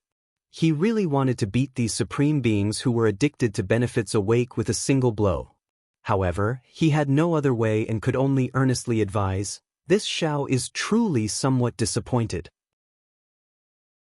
This Xiao is not interested in the so-called division of power. This Xiao is only interested in how to resist and kill these strange insects. This Xiao has never seen Armageddon, and I don't know if any of you have, but this Xiao has seen that strange insect. Truly formidable. Master Xiao." Aoe smiled and said, "Don't you think too highly of us? Others might not know how powerful that strange insect is, but the dragon clan of my dragon island and the dragon clan of the 4 seas know. A strange insect had killed countless dragons. How could the dragon island not pay attention to it? Moreover, the West Sea Dragon King went missing, the Dragon Clan and the Oceanic Clan suffered heavy casualties, the Demon Realm of the Thousand Demons Sacred Realm disappeared, the Demon King and Great Demons were killed, and the Guardian Heavenly Kings of the Pure Land was also killed. How could we not pay attention to it? However, ordinary wars require troops to set up formations. Fighting against the world-exterminating strange insect isn't a one-on-one battle. We have to plan for the long term. Immortal Emperor Go-Chin sighed. Amitabha. The Dipankara Archaic Buddha also pressed his palms together and said, "My Thunder Monastery has already sent Buddhas, Bodhisattvas, and other Buddhas to lead guardian heavenly kings and other Buddhist soldiers to the borders of the Blessed Land world to defend against the world-exterminating strange insect and prevent it from invading the center of the Blessed Land world.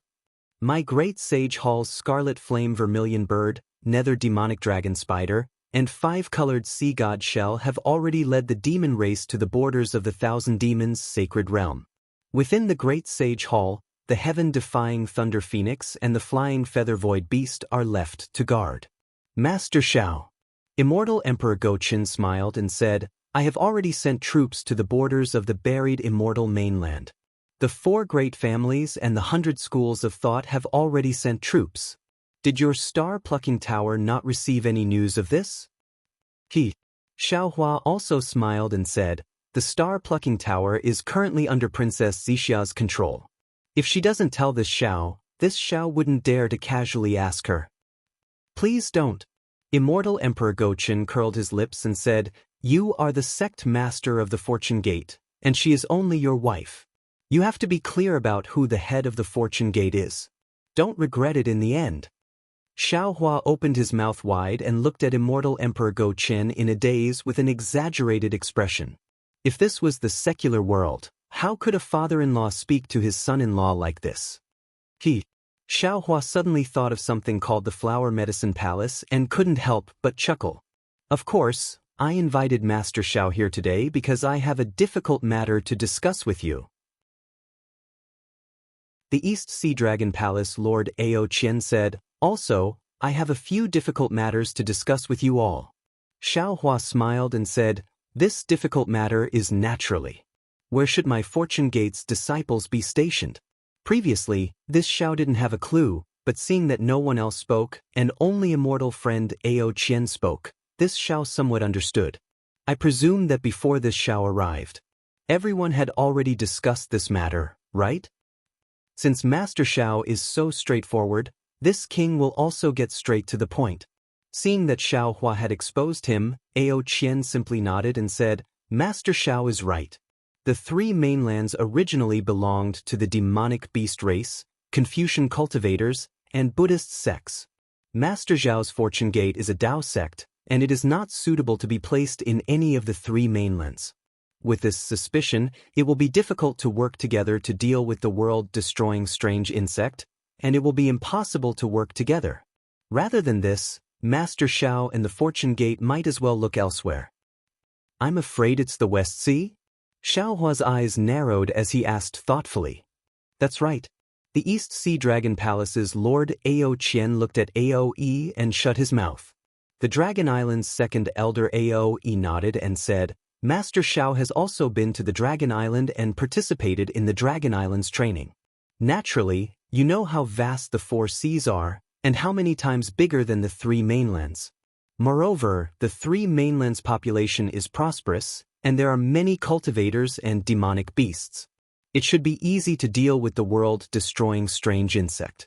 One more Fortune Gate won't make a difference. Although there are many Sea Clan and Dragon Clan in the 4 seas, the reproduction of the Sea Clan and Dragon Clan is far less than that of the Human Clan. Their numbers are also much smaller. Therefore, the Dragon Palace of the 4 seas is already struggling to defend the 4 seas. Even if the Dragon Island only sends out the necessary Dragon Clan to guard the 4 seas, it is still far from enough. Moreover, the West Sea Dragon Palace has suffered a great defeat, and Ao Hong's whereabouts are unknown.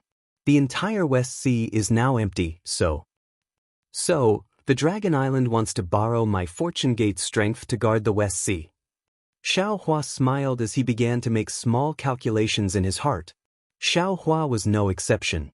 He had just mocked Ao Hong, and now he was making plans for himself. Aoe did not deny. He nodded and said, Dragon Teacher Xiao is my dragon tribe's dragon teacher. The Fortune Gate also has enlightened Master Yun. Both of you are respected by my dragon tribe. The two of you are guarding the West Sea, and no dragon tribe dares to say no. That's right. Enlightened Master Yun split the South Sea Dragon Palace. Which dragon tribe member can withstand Panga's axe? Xiao Hua sneered inwardly. Ao Qian continued, Moreover, the Paradise River of the Three Rivers is very powerful now. Under Jiang Hong's leadership, they have already invaded the West Sea. Jiang Hong is a Fortune Gate disciple. If Dragon Teacher Xiao doesn't go, who can? There's also Ao Zhan. Aoe did not forget to point out, he has also caused great waves in the East Sea and West Sea. Now is the time when we need people. It is not good for our dragon tribe to have internal strife. He admires Dragon Teacher Xiao the most. If you don't go, who can suppress him? Xiao Hua smiled in his heart, but the worry on his face deepened. He said reluctantly, Second Elder, you are telling the truth. I also want to agree. But, my Fortune Gate disciples are all humans. Jiang Hong and the other dragon tribe members are only a small part. I can go to the West Sea with enlightened Master Yun, but how can I let the Fortune Gate disciples go? Moreover, my Fortune Gate has a good foundation in the soaring Dragon Mountain range. How can I just give it up? It's not appropriate, not appropriate. This old man does not intend to let Dragon Teacher Xiao give up the soaring Dragon Mountain range. Aoe replied cunningly, once Dragon Teacher Xiao defeats the world-destroying strange insect, he can naturally lead the Fortune Gate disciples back to the soaring Dragon Mountain range. Immortal Emperor Gaochen coughed twice. He did not care about his dignity as an immortal emperor and said, Second Elder, what you said is wrong. How could Xiao Lei return empty-handed when he went to the West Sea? How can a small soaring Dragon Mountain range accommodate the Fortune Gate's ferocious army? Immortal Emperor Gaochen's current mood was no different from the Grand Mist Ancestor outside the Soaring Cloud Faction Hall. One was shameless and wanted to enter the Soaring Cloud Faction Hall by any means possible. If he lost this opportunity, he would not have the chance to stand on the stage of the three continents. The other was shameless and wanted to invite the Fortune Gate disciples away from the Soaring Dragon Mountain range by any means possible. If he lost this opportunity, he would not have the chance to invite Xiao Hua to leave. Old man Gaochen. Aoe did not care about Immortal Emperor Gaochen's attitude. He smiled and said, It's not that my Dragon Island doesn't agree. It's just that Dragon Teacher Xiao doesn't care about my West Sea. He is a human, and he still prefers to stay on the continent. That Immortal Emperor Gaochen smiled and said, Dragon Teacher Xiao, there are many immortal mountains in the depths of the West Sea. They are much stronger than the soaring Dragon Mountain range. Dragon Teacher Xiao, you can look around casually when you are fighting the strange insect. You will definitely find a suitable place. Look around casually? Your Majesty is too relaxed. Xiao Hua smiled and said, Even the Dragon Kings of the Four Seas could not find the immortal mountains. How can I find them? That's because they don't want to. Immortal Emperor Gaochen persuaded, they are used to the sea and never care about immortal mountains. Naturally, they won't be able to find them. If Dragon Teacher Xiao goes to look for them, you will definitely find them. Maybe I can find them. Xiao Hua smiled and said, but this Xiao's Fortune Gate has spent so much effort on the soaring Dragon Mountain range. Oh, this Xiao also has the newly established Xiao country. If the Fortune Gate goes, wouldn't the Xiao country be divided? Immortal Emperor Gaochen was angry and found it funny as he replied, If Dragon Teacher Xiao cares about the people of the Xiao country, you shouldn't be bargaining.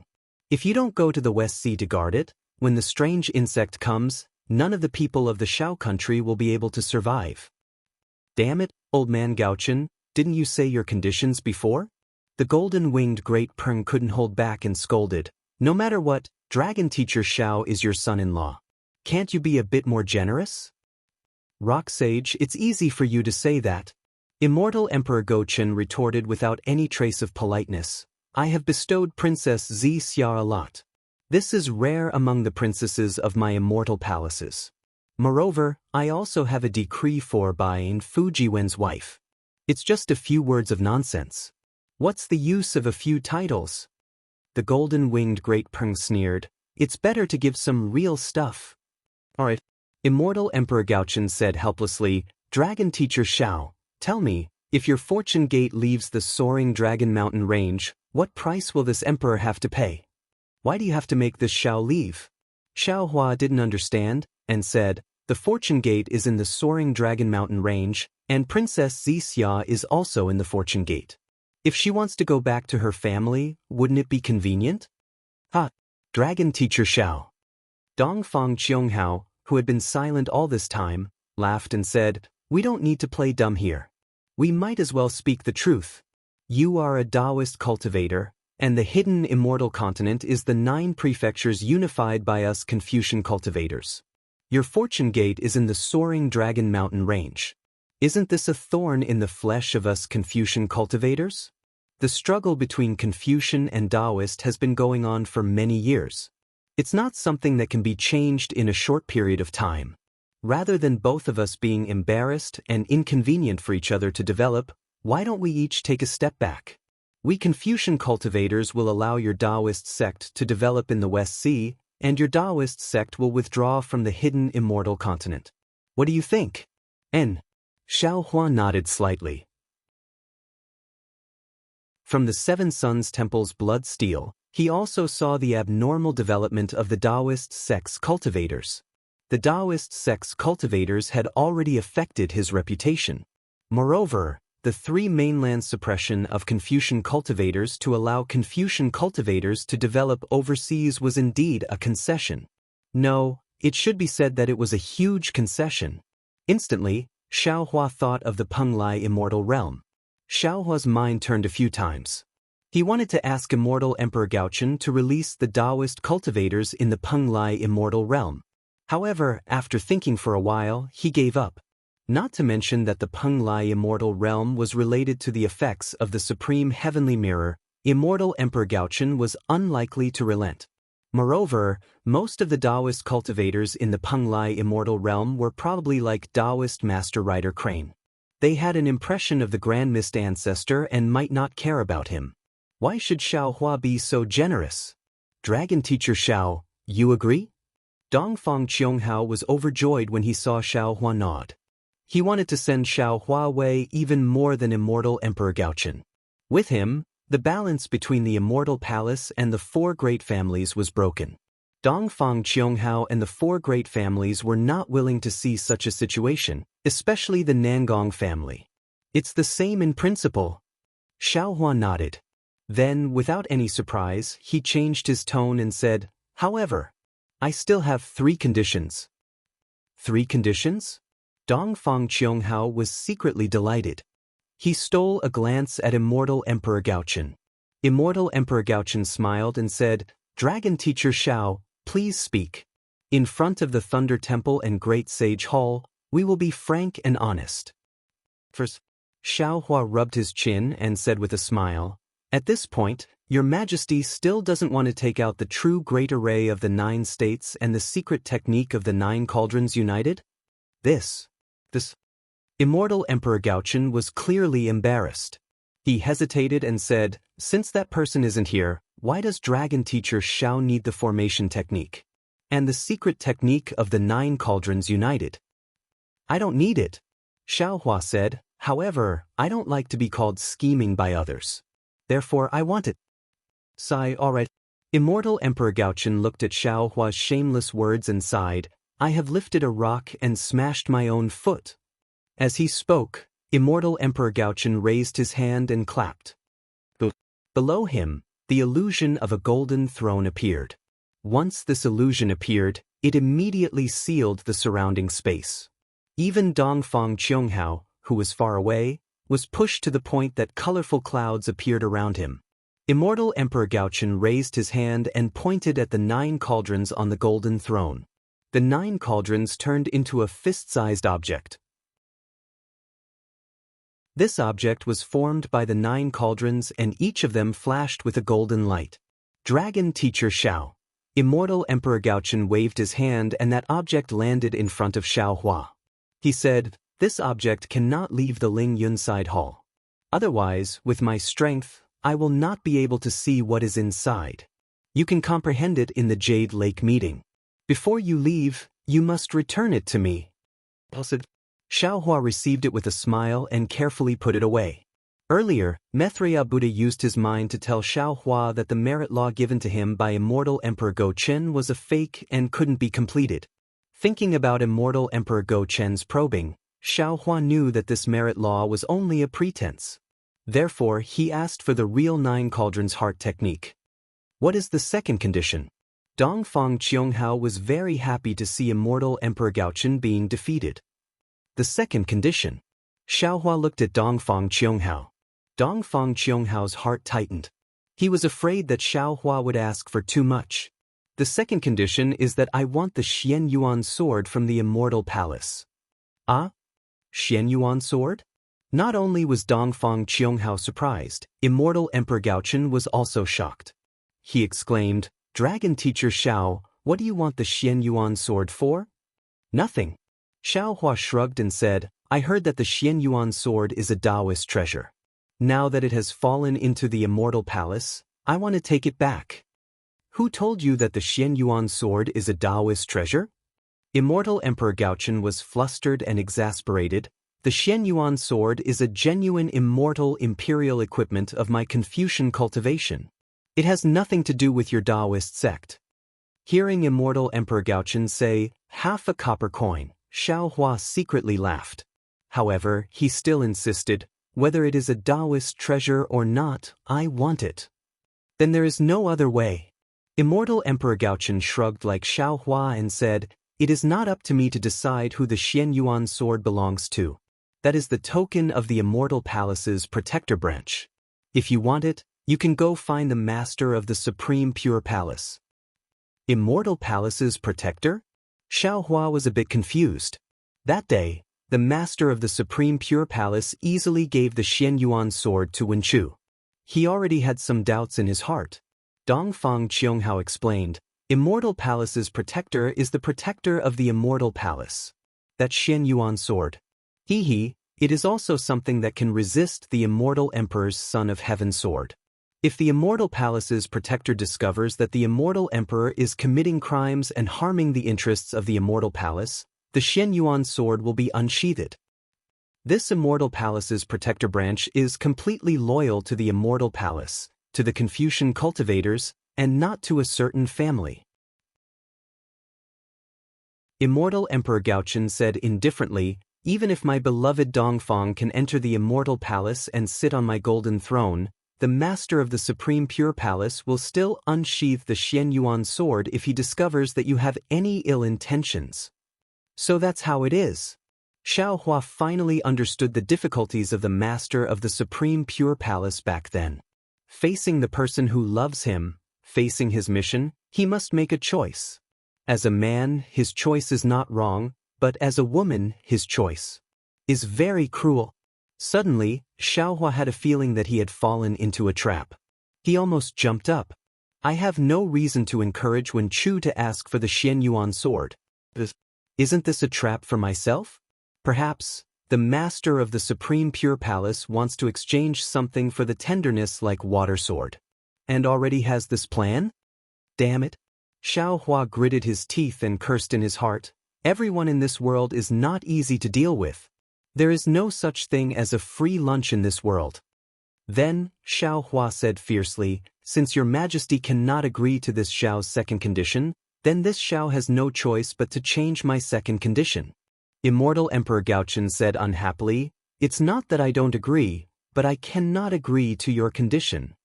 "Alright." Xiao Hua nodded. "Then this Xiao's second condition will also be simple." "This old man is all ears."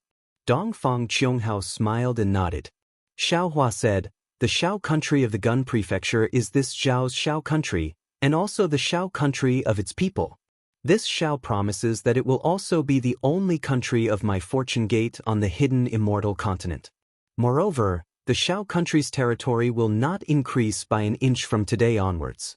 However, Your Majesty, please issue a decree that the surrounding countries of Confucian cultivators should not have any ideas about the Shao country. Otherwise, my fortune gate will not agree.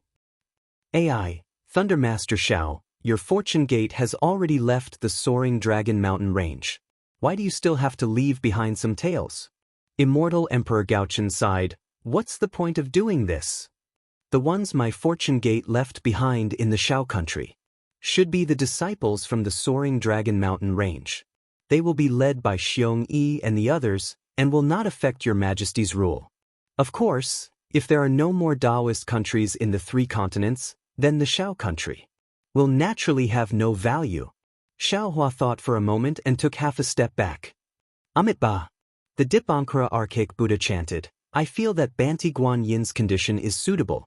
After all, the people of the Shao country live in peace and contentment. If they were to fall into a Confucian cultivator country, their happiness would disappear. Why not let the Shao country continue to exist? Immortal Emperor Gaochen gritted his teeth in pain. The number of Buddhist temples was increasing, and he did not care about the Shao country. He nodded and said, since that is the case, I will do the same. What is Thunder Master Zhao's 3rd condition? The 3rd condition is very easy for Your Majesty. Xiaohua took out a jade eye and respectfully handed it to Immortal Emperor Gaochen. Your Majesty only needs to send the item in the jade eye to the soaring dragon mountain range. Seeing Xiaohua's kind smile, Immortal Emperor Gaochen had a bad feeling. After he took the jade eye and looked at it, his expression changed slightly. In just a moment, Immortal Emperor Gaochen regained his calm. He nodded and said, this compensation is fair. After all, the soaring dragon mountain range is the foundation of the fortune gate for hundreds of years. Minister Dongfeng, I will leave this matter to the 4 great families and the 100 schools of thought. Dongfeng Qianghao was caught off guard, but he was also helpless. This matter was not only related to the Immortal Palace, but also the 4 great families. Since Immortal Emperor Gaochen gave the order, it was an emperor's decree. The 4 great families and the 100 schools of thought could not disobey. Of course, Dongfeng Qianghao's face turned green after reading the jade eyes. He glanced at Xiaohua and said in a low voice, this old man understands. This old man will send a message and send what Daoist Master Xiao wants to the soaring dragon mountain range.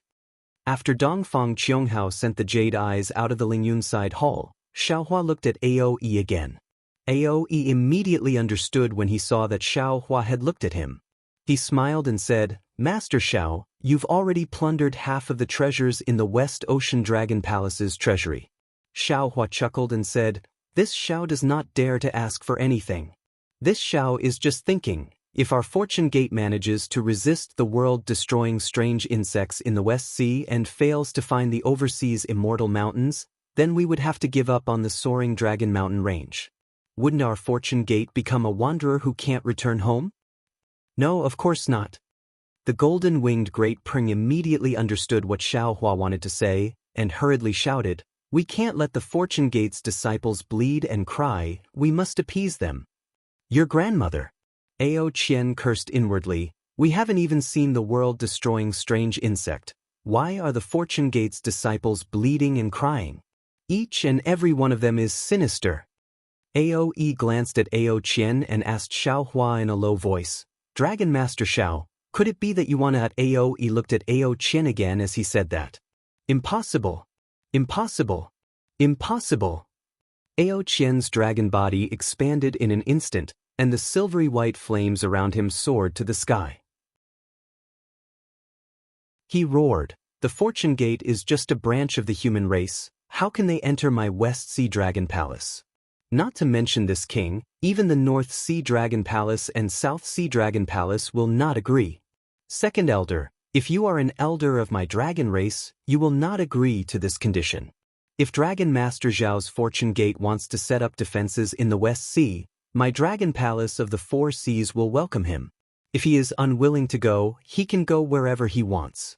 My dragon palace of the four seas would rather die in battle than give up the West Sea Dragon Palace's position. Xiao Huan naturally coveted the West Sea Dragon Palace's position in his heart, and he had planned this from a long time ago. However, when he saw the East Sea Dragon King's anger, he only needed to set up defenses, and he obtained a lot of benefits from the Confucian cultivator.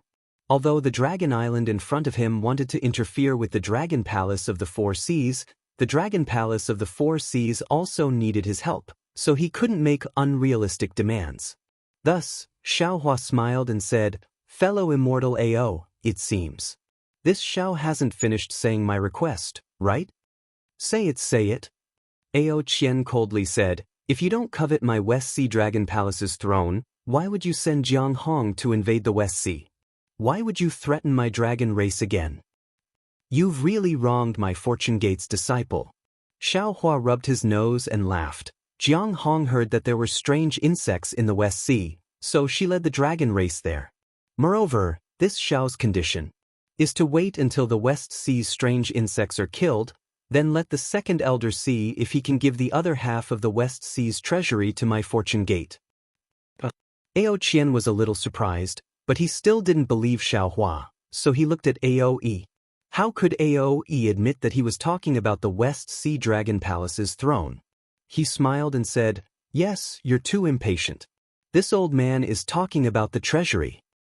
This Xiao has seen the West Sea's treasury, and has always been drooling over the other half." Xiao Hua smiled and said, "Moreover, this Xiao can also swear to the heavens that my Fortune Gate's disciple will never sit on the West Sea Dragon Palace's dragon throne." Of course, Xiao Hua was still laughing in his heart. Xiao Bai is not a Fortune Gate's disciple, so it's fine if he sits on the dragon throne. Ao Qian harumphed coldly. The West Sea Dragon Palace's dragon throne has disappeared with Ao Hong. Presumably it has been swallowed by the strange insects. It's impossible for your Fortune Gate's disciple to sit on it. That's right.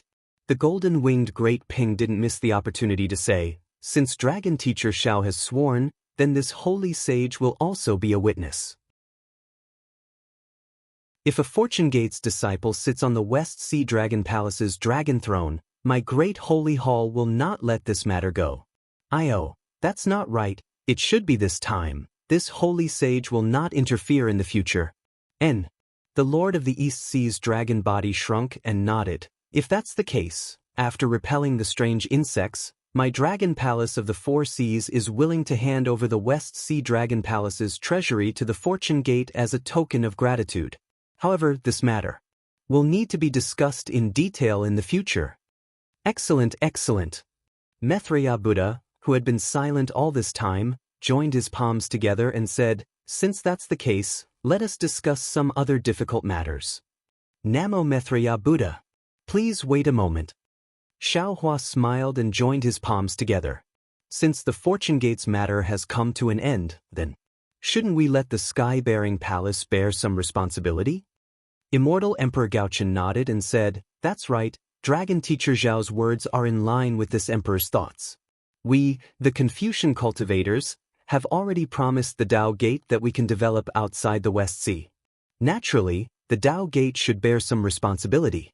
Since the sky-bearing palace belongs to the Dao Gate, then it should be like the Fortune Gate and go to the West Sea to resist the strange insects. Inform Ancestor Grand Mist." Outside the soaring cloudside palace, the Grand Mist Ancestor, Daoist Rider Crane, and Anyazi stood with their hands behind their backs. Although they were whispering to each other, their gazes were constantly on the soaring cloudside palace's door. However, the three of them had different expressions. Daoist Rider Crane and Anyazi were obviously anxious, and in just a short moment, they had already glanced at the door several times. On the other hand, the Grand Mist Ancestor was indeed an ambitious and ruthless character. Although he occasionally glanced at the door, most of the time he was calm and indifferent. In the end, Daoist Rider Crane couldn't take it anymore. He looked at the ferocious immortal generals in front of the soaring cloudside palace and whispered, "Sect Master, how long has it been? Are we still waiting here? No matter what, we are still high-level cultivators of the Dao Gate. Are we going to stand here like beggars? It feels like we are waiting for the Immortal Palace to give us leftovers. The taciturn Anya Z also chimed in. Sect Master, our sky-bearing palace doesn't rely on the Fortune Gate. Isn't our development in the hidden immortal continent very good? Why do we have to stick our warm faces to their cold buttocks? We are being looked down on for no reason. Grand Mist Ancestor snorted coldly and glanced at the two of them. He understood that most cultivators were obsessed with cultivation and didn't understand the art of politics. Anya Z and Daoist Rider Crane were considered famous figures in the sky-bearing palace, but they couldn't see the current situation clearly. The Grand Mist Ancestor explained the current situation in a low voice. His analysis was exactly the same as what Immortal Emperor Gochen had said.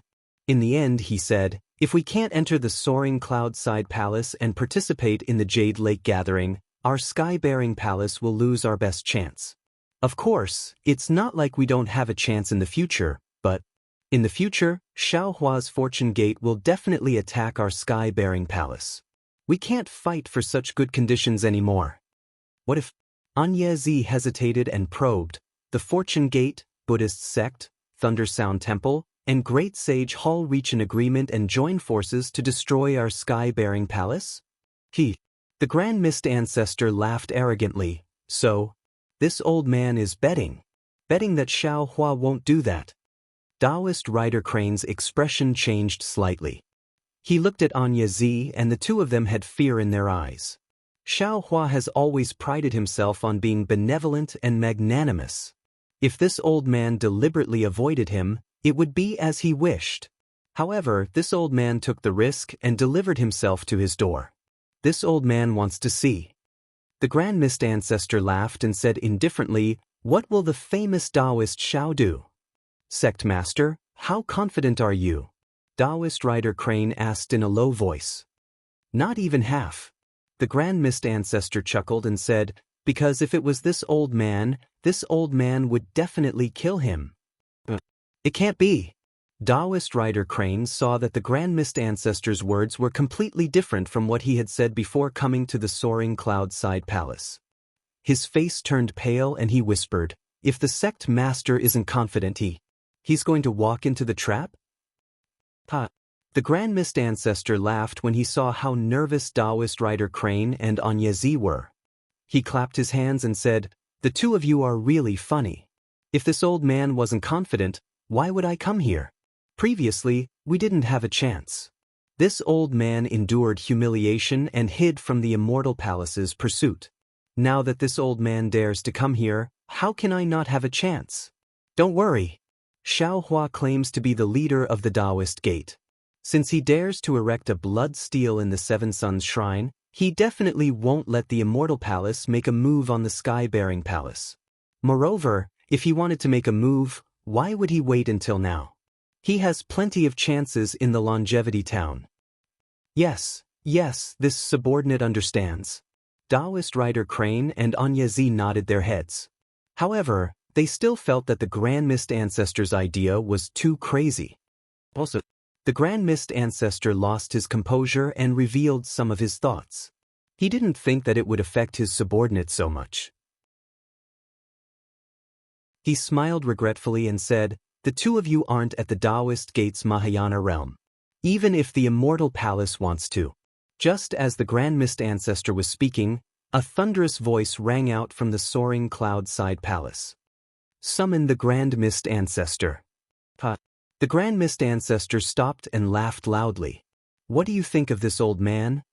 Congratulations, Sect Master. Reverend Rider Crane and Anya Zizi replied respectfully with smiles on their faces. Let's go, follow this old man to the soaring cloud-side palace. The Grand Mist Ancestor seemed to be elated as he waved his hand. Sect Masters, please. Daoist Rider Crane and Anya Z bowed and invited the Grand Mist Ancestor to go first. Unfortunately, the Grand Mist Ancestor only flew for a short while before he was blocked by the Immortal General of the soaring cloud-side palace. The Grand Mist Ancestor frowned and said, this old man is the Grand Mist Ancestor. The Immortal Emperor has issued a decree, why aren't you moving out of the way? The immortal general looked at the Grand Mist Ancestor with disdain and said indifferently, "This general is here to guard the door. Without the immortal emperor's decree, no one is allowed to pass." Damn it. The Grand Mist Ancestor immediately understood the meaning of those words. He raised his head and looked at the side of the door. Indeed, there was another immortal general guarding the side door. Thinking back to Xiaohua's glory when he entered the soaring cloud side palace and his current predicament, the Grand Mist Ancestor gritted his teeth. However, he took a deep breath and regained his composure. His figure flashed as he brought Daoist Rider Crane and Anya Z to the side door. "This old man is the Grand Mist Ancestor. I am here to see the immortal emperor." The Grand Mist Ancestor spoke politely, and the immortal general guarding the door didn't make things difficult for him. He looked at the Grand Mist Ancestor from head to toe and moved to the side. However, just as the Grand Mist Ancestor passed through, the immortal general raised his weapon and blocked Daoist Rider Crane and Anya Z. The Grand Mist Ancestor was displeased and said, "This is this old man's follower." Unfortunately, the immortal general's face was as cold as stone. He didn't even look at the Grand Mist Ancestor and only raised his weapon to block them outside the side door. "You wait here." The Grand Mist Ancestor was very decisive. After thinking for a while, he stepped into the side door of the soaring cloud side palace. Daoist Master Rider Crane and Anya looked at each other in dismay. Both of them looked at each other and rejoiced. Their bodies fluttered, and they flew out of the side door for a short distance. Then, they clasped their hands together and stood still in the air. Also, I thank everyone for supporting Divinity Cultivation. If everyone can enjoy this chapter, it will be the greatest gratification for the third place. At the same time, I will take this opportunity to call for more readers to subscribe to the original version of this book. The third place doesn't ask for everyone to subscribe to the previous chapters. I only hope that everyone can start from the last chapter. The story of the immortal world and the desolate era is in everyone's hands. The third place tearfully asks for subscriptions. If the number of subscriptions exceeds 1,000, the immortal world will be opened. If the number of subscriptions exceeds 1,000, the immortal world will be opened. If the number of subscriptions exceeds 100, the immortal world will be opened. If the number of subscriptions exceeds 1,000, the immortal world will be opened. How Xiaohua went against the light to become a sage completely depends on everyone. The third place thanks.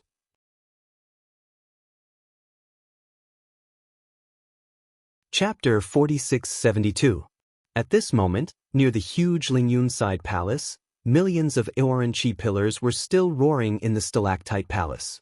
Countless clouds condensed and flashed with a dazzling brilliance. This brilliance was like the sun and the moon, illuminating the entire space. However, where there was light, there was also darkness. The darkness was like the wrinkles of time, occasionally appearing where there was light. Within the wrinkles, there would occasionally be many black spots. These black spots were either hidden in the void or in the darkness. They didn't emit any magic power fluctuations. They were really like black spots that couldn't be easily discovered.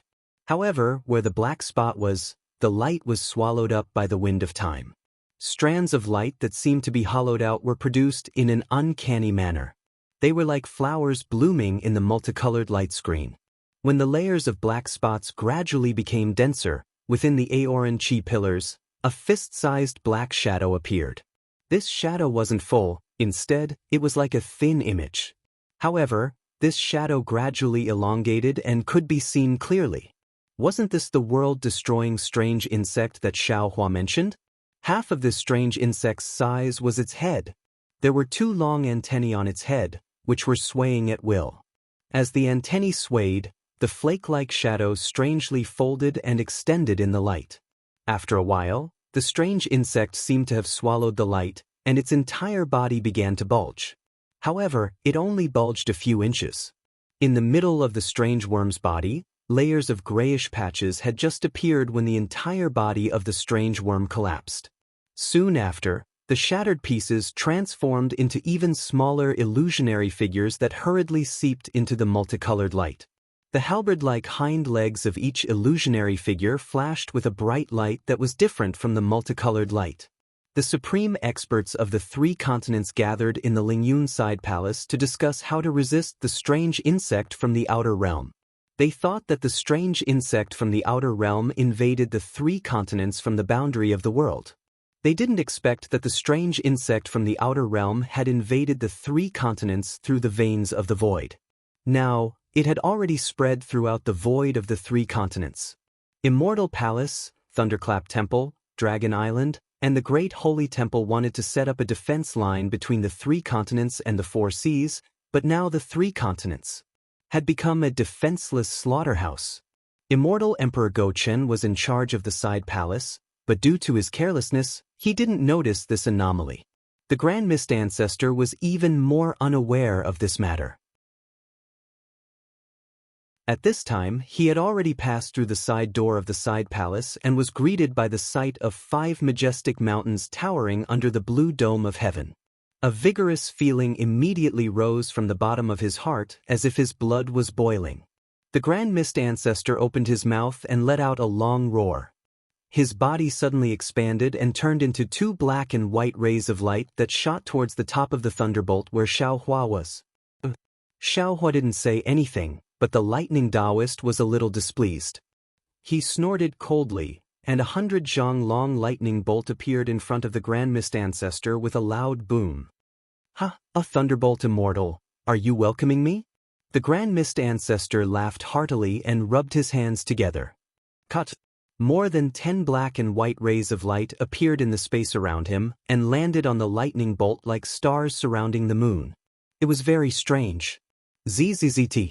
A sound similar to cold water falling into a pot of hot oil rang out.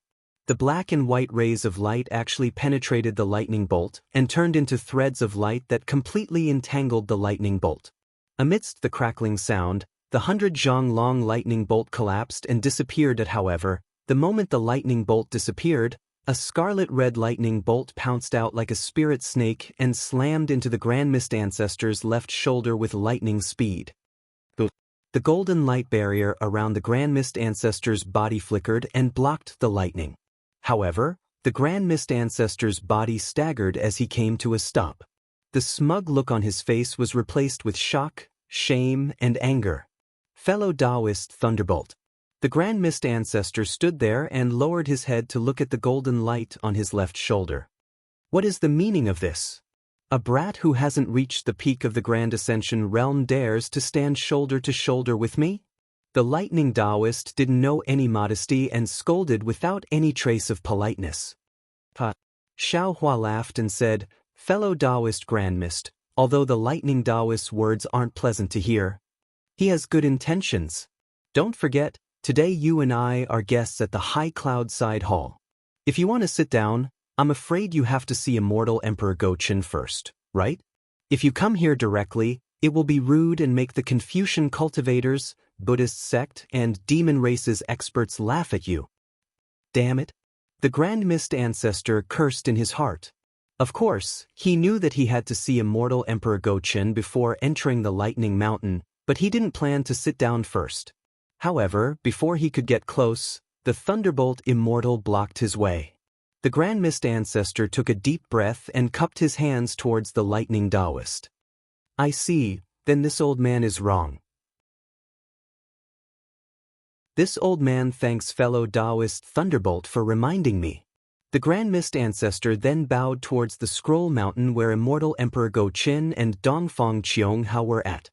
Grand Mist Ancestor greets the Immortal Emperor. Although the 5 mountains were quite far apart, the people and demons could see each other clearly under the sky. Immortal Emperor Gochen saw the Grand Mist Ancestor's respectful attitude and said with a smile, "Grand Mist Ancestor, we haven't seen each other for a long time." The Grand Mist Ancestor was stunned and puzzled. He asked curiously, "How? Didn't I just see your majesty at the Longevity Town?" Immortal Emperor Gochen said meaningfully, "The meeting at that time. Is it considered a meeting?" The Grand Mist Ancestor didn't understand what Immortal Emperor Gochen meant. Immortal Emperor Gochen didn't dare to explain. He raised his hand and the jade eye that the Grand Mist Ancestor took out appeared in his palm. Immortal Emperor Go-Chin waved his hand disdainfully. The jade eye was carried by a cloud and slowly floated in front of the Grand Mist Ancestor. This emperor doesn't care to take out such an eyesore. Immortal Emperor Go-Chin smiled faintly and raised his hand again. Another 2 jade eyes with 3 colors appeared out of nowhere. 2 clouds streaked across the sky and the jade eyes were delivered to Xiao Hua and the Grand Mist Ancestor respectively. When the Grand Mist Ancestor received the jade eyes and scanned them with his divine sense, a look of shock appeared on his face. He hurriedly raised his head, but he didn't look at Immortal Emperor Go-Chin. Instead, he looked directly at Xiao Hua. At this time, Xiao Hua also raised his head with a meaningful smile on his face. His gaze collided with the Grand Mist Ancestors in midair. It was just like the collision outside the Star Moon Palace in the blink of an eye. Damn it! The Grand Mist Ancestor gritted his teeth. He seemed to have understood something from Xiao Hua's gaze and cursed inwardly. Black and white lights flashed in the Grand Mist Ancestor's palm and the jade eye instantly turned into nothingness. Not even a speck of dust was left behind. Xiao Hua chuckled as he carefully placed the jade eye pearl into his bosom, and he retracted his warning gaze from the Grand Mist Ancestor. "Your Majesty, what is the meaning of this?" The Grand Mist Ancestor raised his head and looked at Immortal Emperor Go-Chin. "This emperor has many meanings. Do you want to hear them one by one?" At this point, Immortal Emperor Go-Chin actually kept the Grand Mist Ancestor in suspense. The Grand Mist Ancestor nodded and replied, "That's right." First, Immortal Emperor Go-Chin said, "This emperor wants to tell you not to play tricks in front of this emperor. Since you want to tell this emperor what it means to throw a rook to save the king, then this emperor will also tell you what it means to throw a brick to attract jade." The Grand Mist Ancestor was about to vomit blood in his heart. He really regretted his action just now. Second, Immortal Emperor Go-Chin said slowly, "This emperor wants to tell you that on this hidden immortal mainland, there is nothing that this emperor doesn't know. Don't think that you are doing things secretly and that this emperor knows everything that you do. The reason you can come here is not because this emperor saw your sincerity and let you in. It is because Daoist Shao of the Fortune Gate repeatedly let you in, saying that you are also a member of the Dao Gate, one of the cultivators of the 3 mainlands. Now that the 3 mainlands are facing the threat of destruction, you should be able to help. This emperor let you in. Since you are willing to announce your power to the public, then this emperor might as well help you and pull your relationship with the Fortune Gate closer." "Yes, many thanks, Your Majesty. Your Majesty is still the most considerate." Although the Grand Mist Ancestor was gritting his teeth, he could only swallow them down. The Immortal Emperor Go-Chin continued, "Because before you entered the Lingyun Side Hall, this emperor's immortal palace, the Dragon Clan's Dragon Island, the Demonic Clan's Great Sage Hall, and the Buddhist sect's Thunder Sound Temple had already reached a consensus. Similarly, the Dao Gate will participate in the war against the alien insects as an independent force. Moreover, if we kill the alien insects, the Dao Gate will be able to establish a sect outside the Western Sea." "Really?" the Grand Mist Ancestor asked in disbelief. Happiness seemed to have come too suddenly and the Grand Mist Ancestor couldn't take it anymore. Immortal Emperor Go-Chin said unhappily, "This emperor has a mouth of gold and jade, how can I lie to you? Since your Dao Gate can develop as you wish, there is no need for you to hide your forces. Why don't you just take them out and be as open as the Fortune Gate?" Yes, I understand." The Grand Mist Ancestor nodded repeatedly. However, Immortal Emperor Go-Chen's words were like a bucket of cold water that extinguished the Grand Mist Ancestor's fire. Immortal Emperor Go-Chen continued, "Fourth, Daoist Shao of the Fortune Gate is the leader of our Dao Gate. Since you want to establish a sect and establish the Sky-Bearing Palace, how can you go against Daoist Shao? This emperor gave the jade eyes to him to remove the knot in your heart so that you can work together better." Xiao Hua knew that this was Immortal Emperor Go-Chen's plan to drive a wedge between them, but he also benefited from it. He didn't say anything and just looked at the Grand Mist Ancestor. Today, the Grand Mist Ancestor was bullied miserably by Immortal Emperor Go-Chin. The corner of his mouth twitched a few times, and before he could erase the shadow in his heart from the leader of the Dao Gate, he smiled and said, "Yes, Your Majesty's good intentions, I appreciate it. Previously, I didn't know Your Majesty's decree, so I took out the jade eyes. Since Your Majesty has already given the decree, I don't need to hide anything from Daoist Xiao." "That's good." Immortal Emperor Gochen smiled as if he was harmless to humans and animals. He continued, "Fifth. At this time, not to mention the Grand Mist Ancestor, even Xiao Hua and the others were stunned. They didn't expect Immortal Emperor Gochen to say so many reasons, so everyone unconsciously pricked up their ears. "Fifth, this emperor wants to tell you that not only is there nothing I don't know about in the hidden immortal continent, there is also nothing I can't do."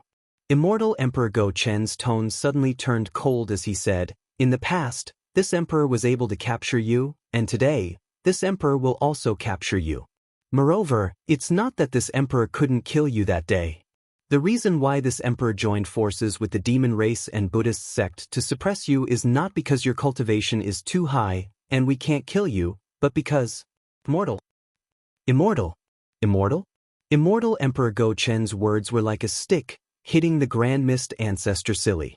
He looked at Immortal Emperor Gochen with a puzzled expression and asked curiously.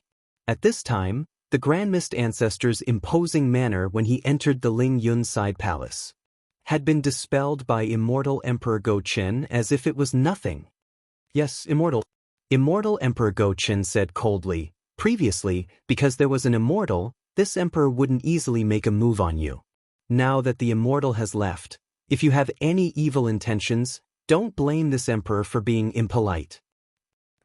If the previous words were like cold water splashing on the face, Immortal Emperor Gochen's words were like a thunderbolt. In an instant, the Grand Mist Ancestor fell from the sky into the abyss. In the time it took for a spark to fly off a flint, the Grand Mist Ancestor went through his encounter with Su Ji, and all the various signs pointed to Su Ji. Was the immortal mentioned by Immortal Emperor Gochen? Why didn't I think of it? The Grand Mist Ancestor muttered in a low voice, and his face was ashen. Since he is an immortal, why can't he help our Dao sect? Why can't he? Can't he? The Grand Mist Ancestor said, "Can't," a few times until finally he raised his head angrily, looked at Xiao Hua, and shouted, "Xiao Hua! Do you know about this?" The Grand Mist Ancestor's eyes were filled with anger, but Xiao Hua could clearly see the vicious resentment in that anger. Fairy Xing Yu had clearly described the Grand Mist Ancestor's character, so how could Xiao Hua not know that the Grand Mist Ancestor's anger was just an act? The viciousness behind that anger was his true intention. Why would I tell the truth to a person who has already lost his chance? Xiao Hua replied lazily, "Since this person has already given up on his promise and thinks that he can hold up the sky with one hand, why would others still help him?" While speaking, Xiao Hua turned to look at Immortal Emperor Gochen again. Since Fairy Xing Yu understood the Grand Mist Ancestor's character, how could Immortal Emperor Gochen not understand? Immortal Emperor Gochen had not mentioned the word immortal in front of the Eastern Sea Dragon King and Dongfang Qiong Hao, so why did he mention it when the Grand Mist Ancestor appeared? Obviously, Immortal Emperor Gochen wanted to tell the Grand Mist Ancestor that the immortal was with Xiao Hua before he left. It was very likely that the immortal had left many things for Xiao Hua, and these things could have originally belonged to the Grand Mist Ancestor. If it was someone else, they might not have been fooled. However, although the Grand Mist Ancestor was already a cultivator of the 9th level of origin energy, his character would not change. He would not judge others by his own standards. He could only be the kind of person who would rather betray the world than let the world betray him. Therefore, if the Grand Mist Ancestor hated Xiao Hua very much before, it was probably 100% now. Sure enough, the Grand Mist Ancestor closed his eyes slightly after hearing Xiao Hua's words. Then, he took a deep breath and bowed respectfully in one direction.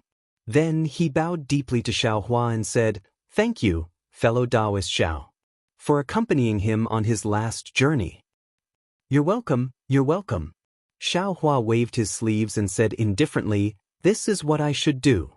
Finally, the Grand Mist Ancestor bowed again to Immortal Emperor Go-Chin and said, "I will also write your Majesty's words." "Ha, no need to be so polite."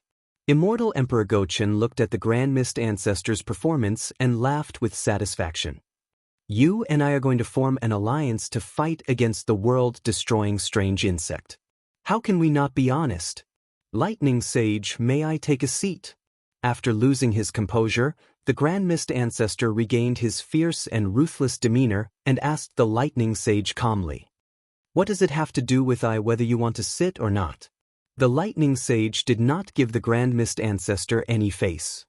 "Many thanks, fellow Daoist." The Grand Mist Ancestor smiled faintly and landed on the Lightning Mountain peak. Layers of black and white light emerged from his body and intertwined to form a cloud that resembled a praying mat. The Grand Mist Ancestor sat down cross-legged on the praying mat. Xiaohua looked at the Grand Mist Ancestor's indifference, and a trace of vigilance appeared in his heart. He said, "Now that the other branch of our Dao Gate has arrived at the Lingyun Side Hall, it's time to discuss how to fight against the world-destroying strange insect." Daoist Xiao.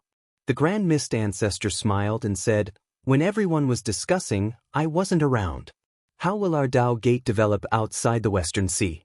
How will we defend against the world-destroying strange insect outside the Western Sea?"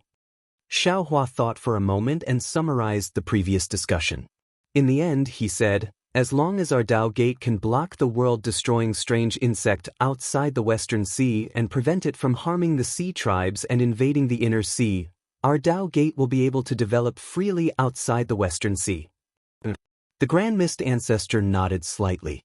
Previously, this old man was afraid that the Immortal Palace would use our Dao Gate as a puppet. Now, it seems that they are quite sincere. With your sky-bearing palace's little strength, I wouldn't even bother to use it even if you were in front of me. The Immortal Emperor snorted in disdain. The Maitreya Buddha on the Buddha lotus said, "Namo Maitreya Buddha, since the Great Sage Hall, Dragon Island, Immortal Palace, Fortune Gate, Sky-bearing Palace, Thunder Temple, and my tiny exquisite temple have all come to an agreement, let's discuss the specific areas we will be defending." When the Maitreya Buddha finished speaking, the Dipankara Archaic Buddha spat out a Buddha lotus. The Buddha lotus flew into midair, and Buddha lights shone on it as it expanded, instantly transforming into a huge image of the Nirvana world. Then, the Dipankara Archaic Buddha raised his hand and pointed. Thousands of radiances were born from his finger and landed on the edges of the Nirvana world. The Maitreya Buddha world honored one did not hesitate. He also raised his hand. Swish! Countless flashes of Buddha dust appeared, and the magnificent scenes of the Buddhist countries appeared from within the flashes of Buddha dust. The flashes of Buddha dust were like dust. They drifted to the edge of a small part of the southern part of Nirvana and landed quietly. After the Buddha dust landed on the ground, the Buddha lights retracted, becoming indifferent. It was even gentler than the Dipankara Archaic Buddha's Buddha lights. Sigh. The Dipankara Archaic Buddha couldn't help but suck in a breath of cold air. Shock appeared on his face, and he pressed his palms together. Namo Amitabha. Amitabha, Amitabha. Congratulations, junior apprentice brother, for comprehending Buddhism so deeply. Namo Maitreya Buddha. The Maitreya Buddha also chanted and said, "Everyone is a Buddha. Spirits are Buddhas. Objects are Buddhas. Congratulations, World Lord." The Namo Maitreya Samantabhadra's face was filled with joy, and he immediately bowed. The Namo Wisdom Manjushri Bodhisattva hesitated for a moment before bowing and congratulating as well. This disciple congratulates World Lord. Since the two bodhisattvas had congratulated him, Xiaohua also stood up and congratulated the Maitreya Buddha with the identity of the Guan Yin Bodhisattva. Only he knew that the Maitreya Buddha must have obtained something from the Golden Saraira. Congratulations, congratulations, the Immortal Emperor, the Dragon Island's second elder, and the others naturally added fuel to the fire and congratulated him one after another. In the end, the Immortal Emperor waved his emperor robe again. Whoosh! A majestic chi pillar rushed out and turned into the shape of a scroll, which fell to the east. The scroll fell, and countless inscriptions on it exploded like ants. Instantly, the outline of the hidden immortal continent appeared in the air. The Gauchian immortal emperor opened his mouth again, and a reddish-gold sword light flew out, piercing into the east of the hidden immortal continent. Rumble! The entire eastern edge of the hidden immortal continent trembled, and a layer of barrier rose from the ground. This barrier was like a city wall, protecting the entire continent. Seeing that the Immortal Palace and the Thunder Temple had finished setting up their defenses, the golden-winged great prong bird let out a clear cry. As it flapped its wings, numerous rays of moonlight transformed into the shape of stars and rushed out. These numerous stars intertwined with each other in midair. When they reached the side of the hidden immortal continent, with a loud boom, the numerous stars collided and shattered at the same time. They transformed into countless rays of starlight that connected together and formed the outline of the Thousand Demons' sacred realm. The Pentaceratops didn't hesitate. It moved its body and opened its mouth. Pluff! It spewed out a draconic breath that turned into several smaller dragons that flew to the north of the Thousand Demons' sacred realm and surrounded it. The Pentaceratops proudly said, "My great sacred temple has sent more than 100 demon monarchs and grand demons to these places to set up defenses. If those strange insects want to break through, they will have to step over the corpses of these demon monarchs." Good. The second elder of Dragon Island, Aoe, clapped his hands and smiled. He also opened his mouth, and a draconic breath landed, turning into a green splash. The splash was like an upside-down waterfall. When it landed high in the sky, it turned into the 4 seas that surrounded the 3 continents. Although the 3 continents were huge, they seemed small in the 4 seas. Everyone. The Dragon King of the East Sea, Ao Qian, wasn't in a hurry to reveal the defenses of the Dragon Palace of the 4 seas. Instead, he glanced at Aoe and said loudly, "The 4 seas are much bigger than the 3 continents. Moreover, the borders of the realms seem to be limitless. Even if the Dragon Palace of the 4 seas exhausted all the Sea Clan and Dragon Clan, we wouldn't be able to protect the borders. Therefore, with the support of Dragon Island, the Dragon Palace of the 4 seas protected these places." As he spoke, Ao Qian raised his dragon claw and pointed at the East Sea, South Sea, and North Sea. Waves of light rippled out from all directions. Indeed, the waves weren't shorter than the ones set up by the Buddhists, demons, and Confucian cultivators. However, compared to the surface of the sea, it was much smaller. I've discussed with the Dragon Palace of the 3 seas. Instead of setting up defenses so far away and stretching the battle line so far, why don't we shrink it a little? Aoe raised his hand and pointed, causing those directions to shrink. Although it seemed to be stretched, the defenses of the various races of the 3 continents on both sides of the line of defense protruded to the front. Aoe said helplessly, "However, if we shrink it, everyone's line of defense will be in front of the Dragon Palace of the 3 seas.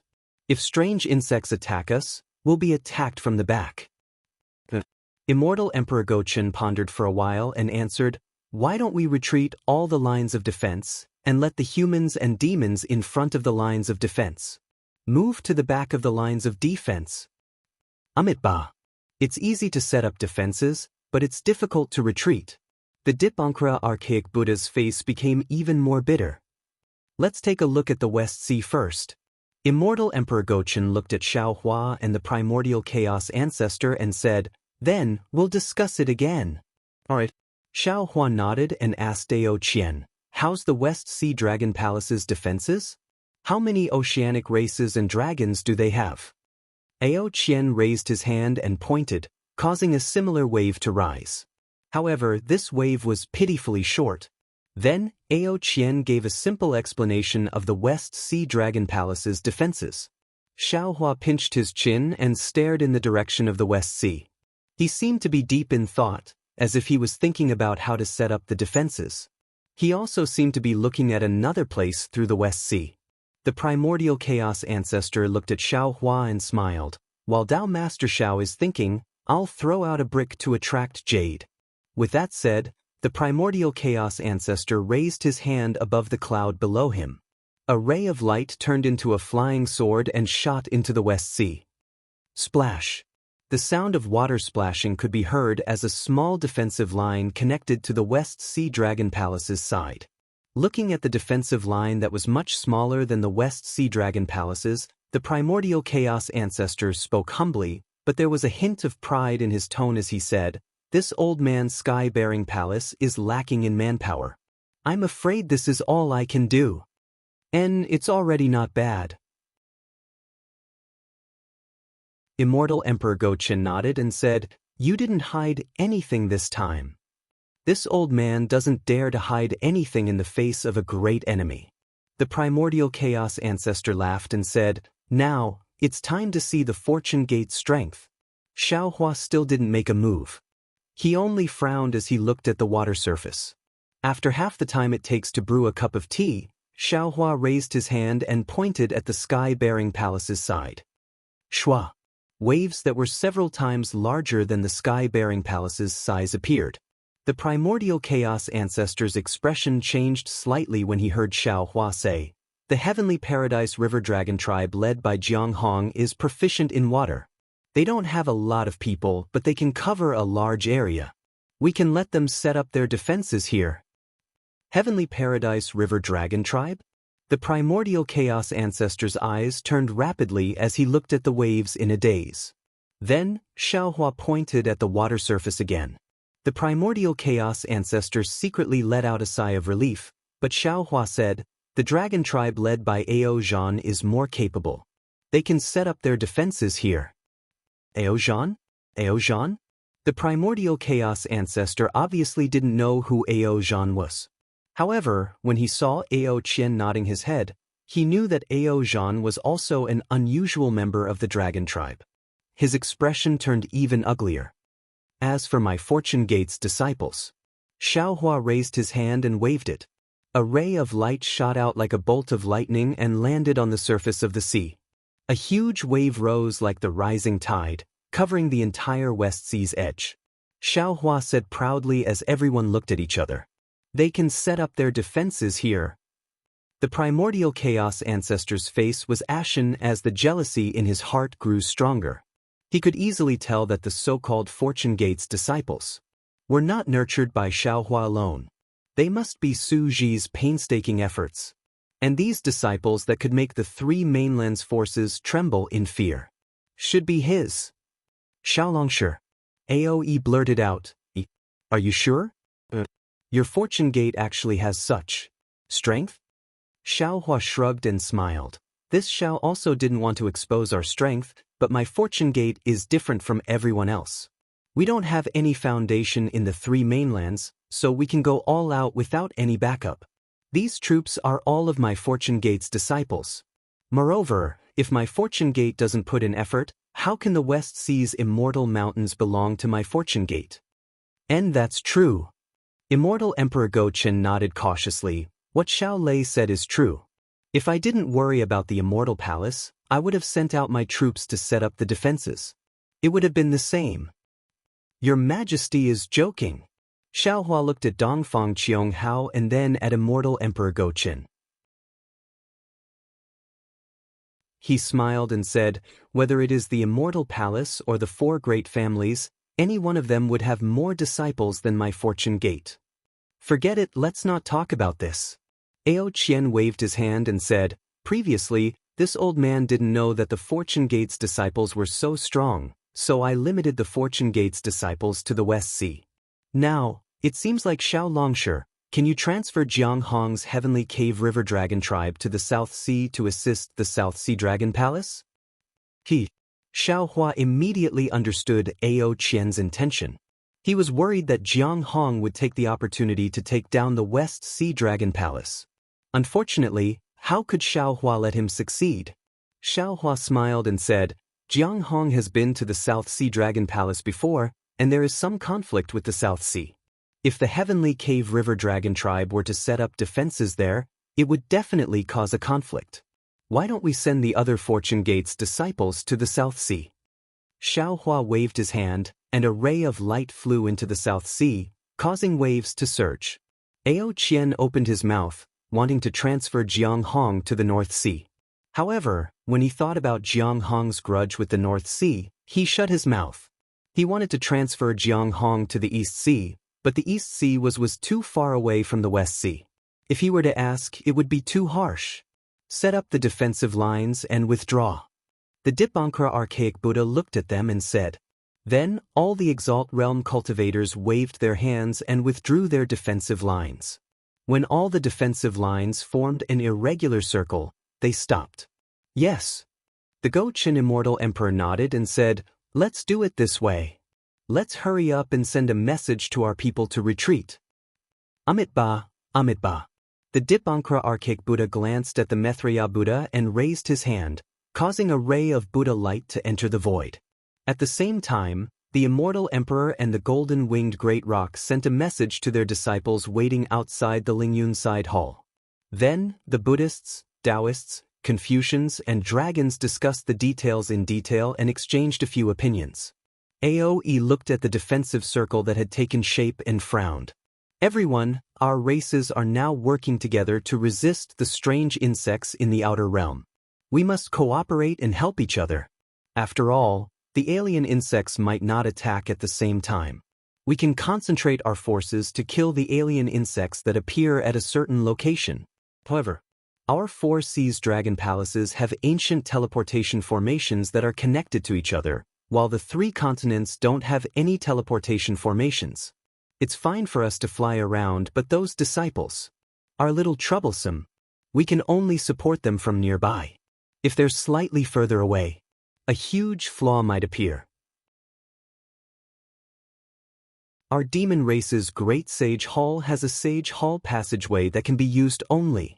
The golden-winged Great Roc pondered and said, however, it's only limited to the 1,000 demons' sacred realm.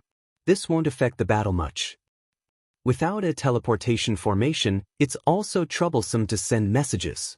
The Gochin Immortal Emperor frowned. Our Immortal Palace's Heavenly Secrets Hall has some tricks up its sleeve. However, it's only limited to the hidden Immortal continent. If the 3 continents want to send messages or provide support, they can only do so through the 4 Seas Dragon Palace's teleportation formations. Amitba. The Dipankara archaic Buddha echoed, our Thunderclap Temple has the same problem. Although those who attain the Bodhisattva Buddha fruit and above can borrow the Thunder Temple's Buddha light, there are only a few of them. Namo Maitreya.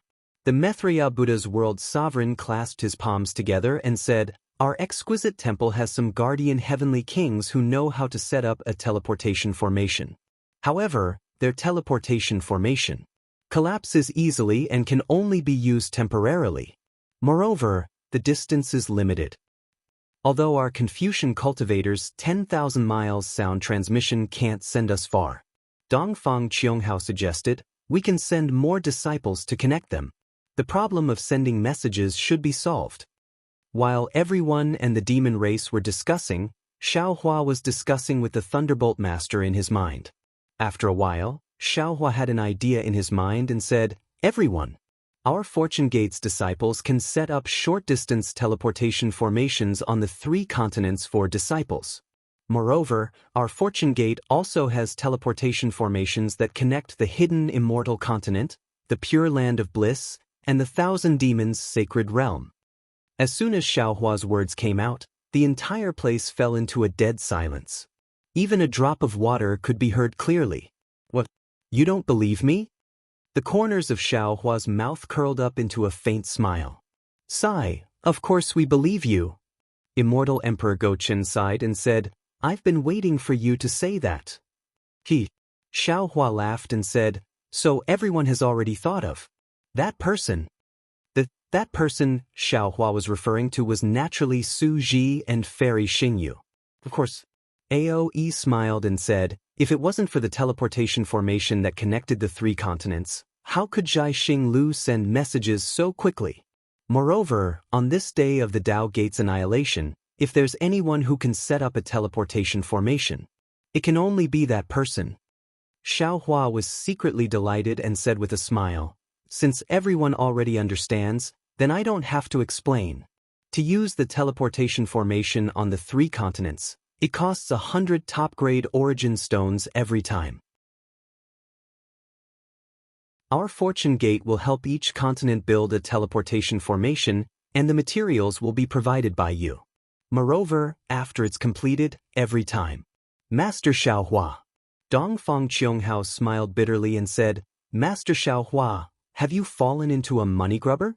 The previous order was already too much and I didn't say anything. Now, we're building a teleportation formation for the sake of all living beings. Does Master Xiaohua not have any mercy in his heart? Aren't you the Namo great compassionate great Guanyin Bodhisattva? All right, one top-grade origin stone every time. How about it? Xiaohua replied with a smile, we can't let our fortune gate disciples work for free, right? Of course not. This is a matter of merit and we can't ask for wages. The Dipankara archaic Buddha also smiled. All the exalts present were happy because the construction of the teleportation formation had solved their biggest problem. However, the primordial chaos ancestor who was sitting cross-legged beside Xiaohua fell silent again. Needless to say, he resented Su Ji for giving these things that originally belonged to him to Xiaohua. Otherwise, he would be the one enjoying the benefits in the Lingyun side hall right now. After the discussion, Xiaohua was about to instruct the Thunderbolt Hermit to take the Kunlun Mirror and send the Fortune Gate disciples who were capable of setting up the teleportation formation on the Shenhua continent. However, just as he said that, Immortal Emperor Gaochen smiled and said, Master Xiaohua, there's no need to rush. The Lingyun side hall isn't within the Immortal Palace's territory. The time is the same as the hidden Immortal continent. Alright. Xiaohua thought for a while and knew that the Fortune Gate disciples could prepare the materials needed to set up the teleportation formation on the Shenhua continent.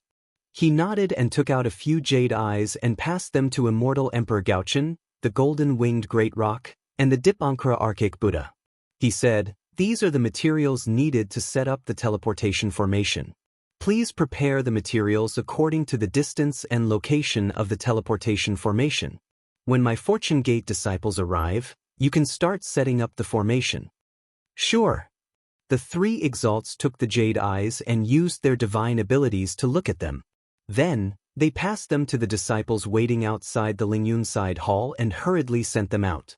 At this point, the Daoist Gate's foundation in the three continents was barely established.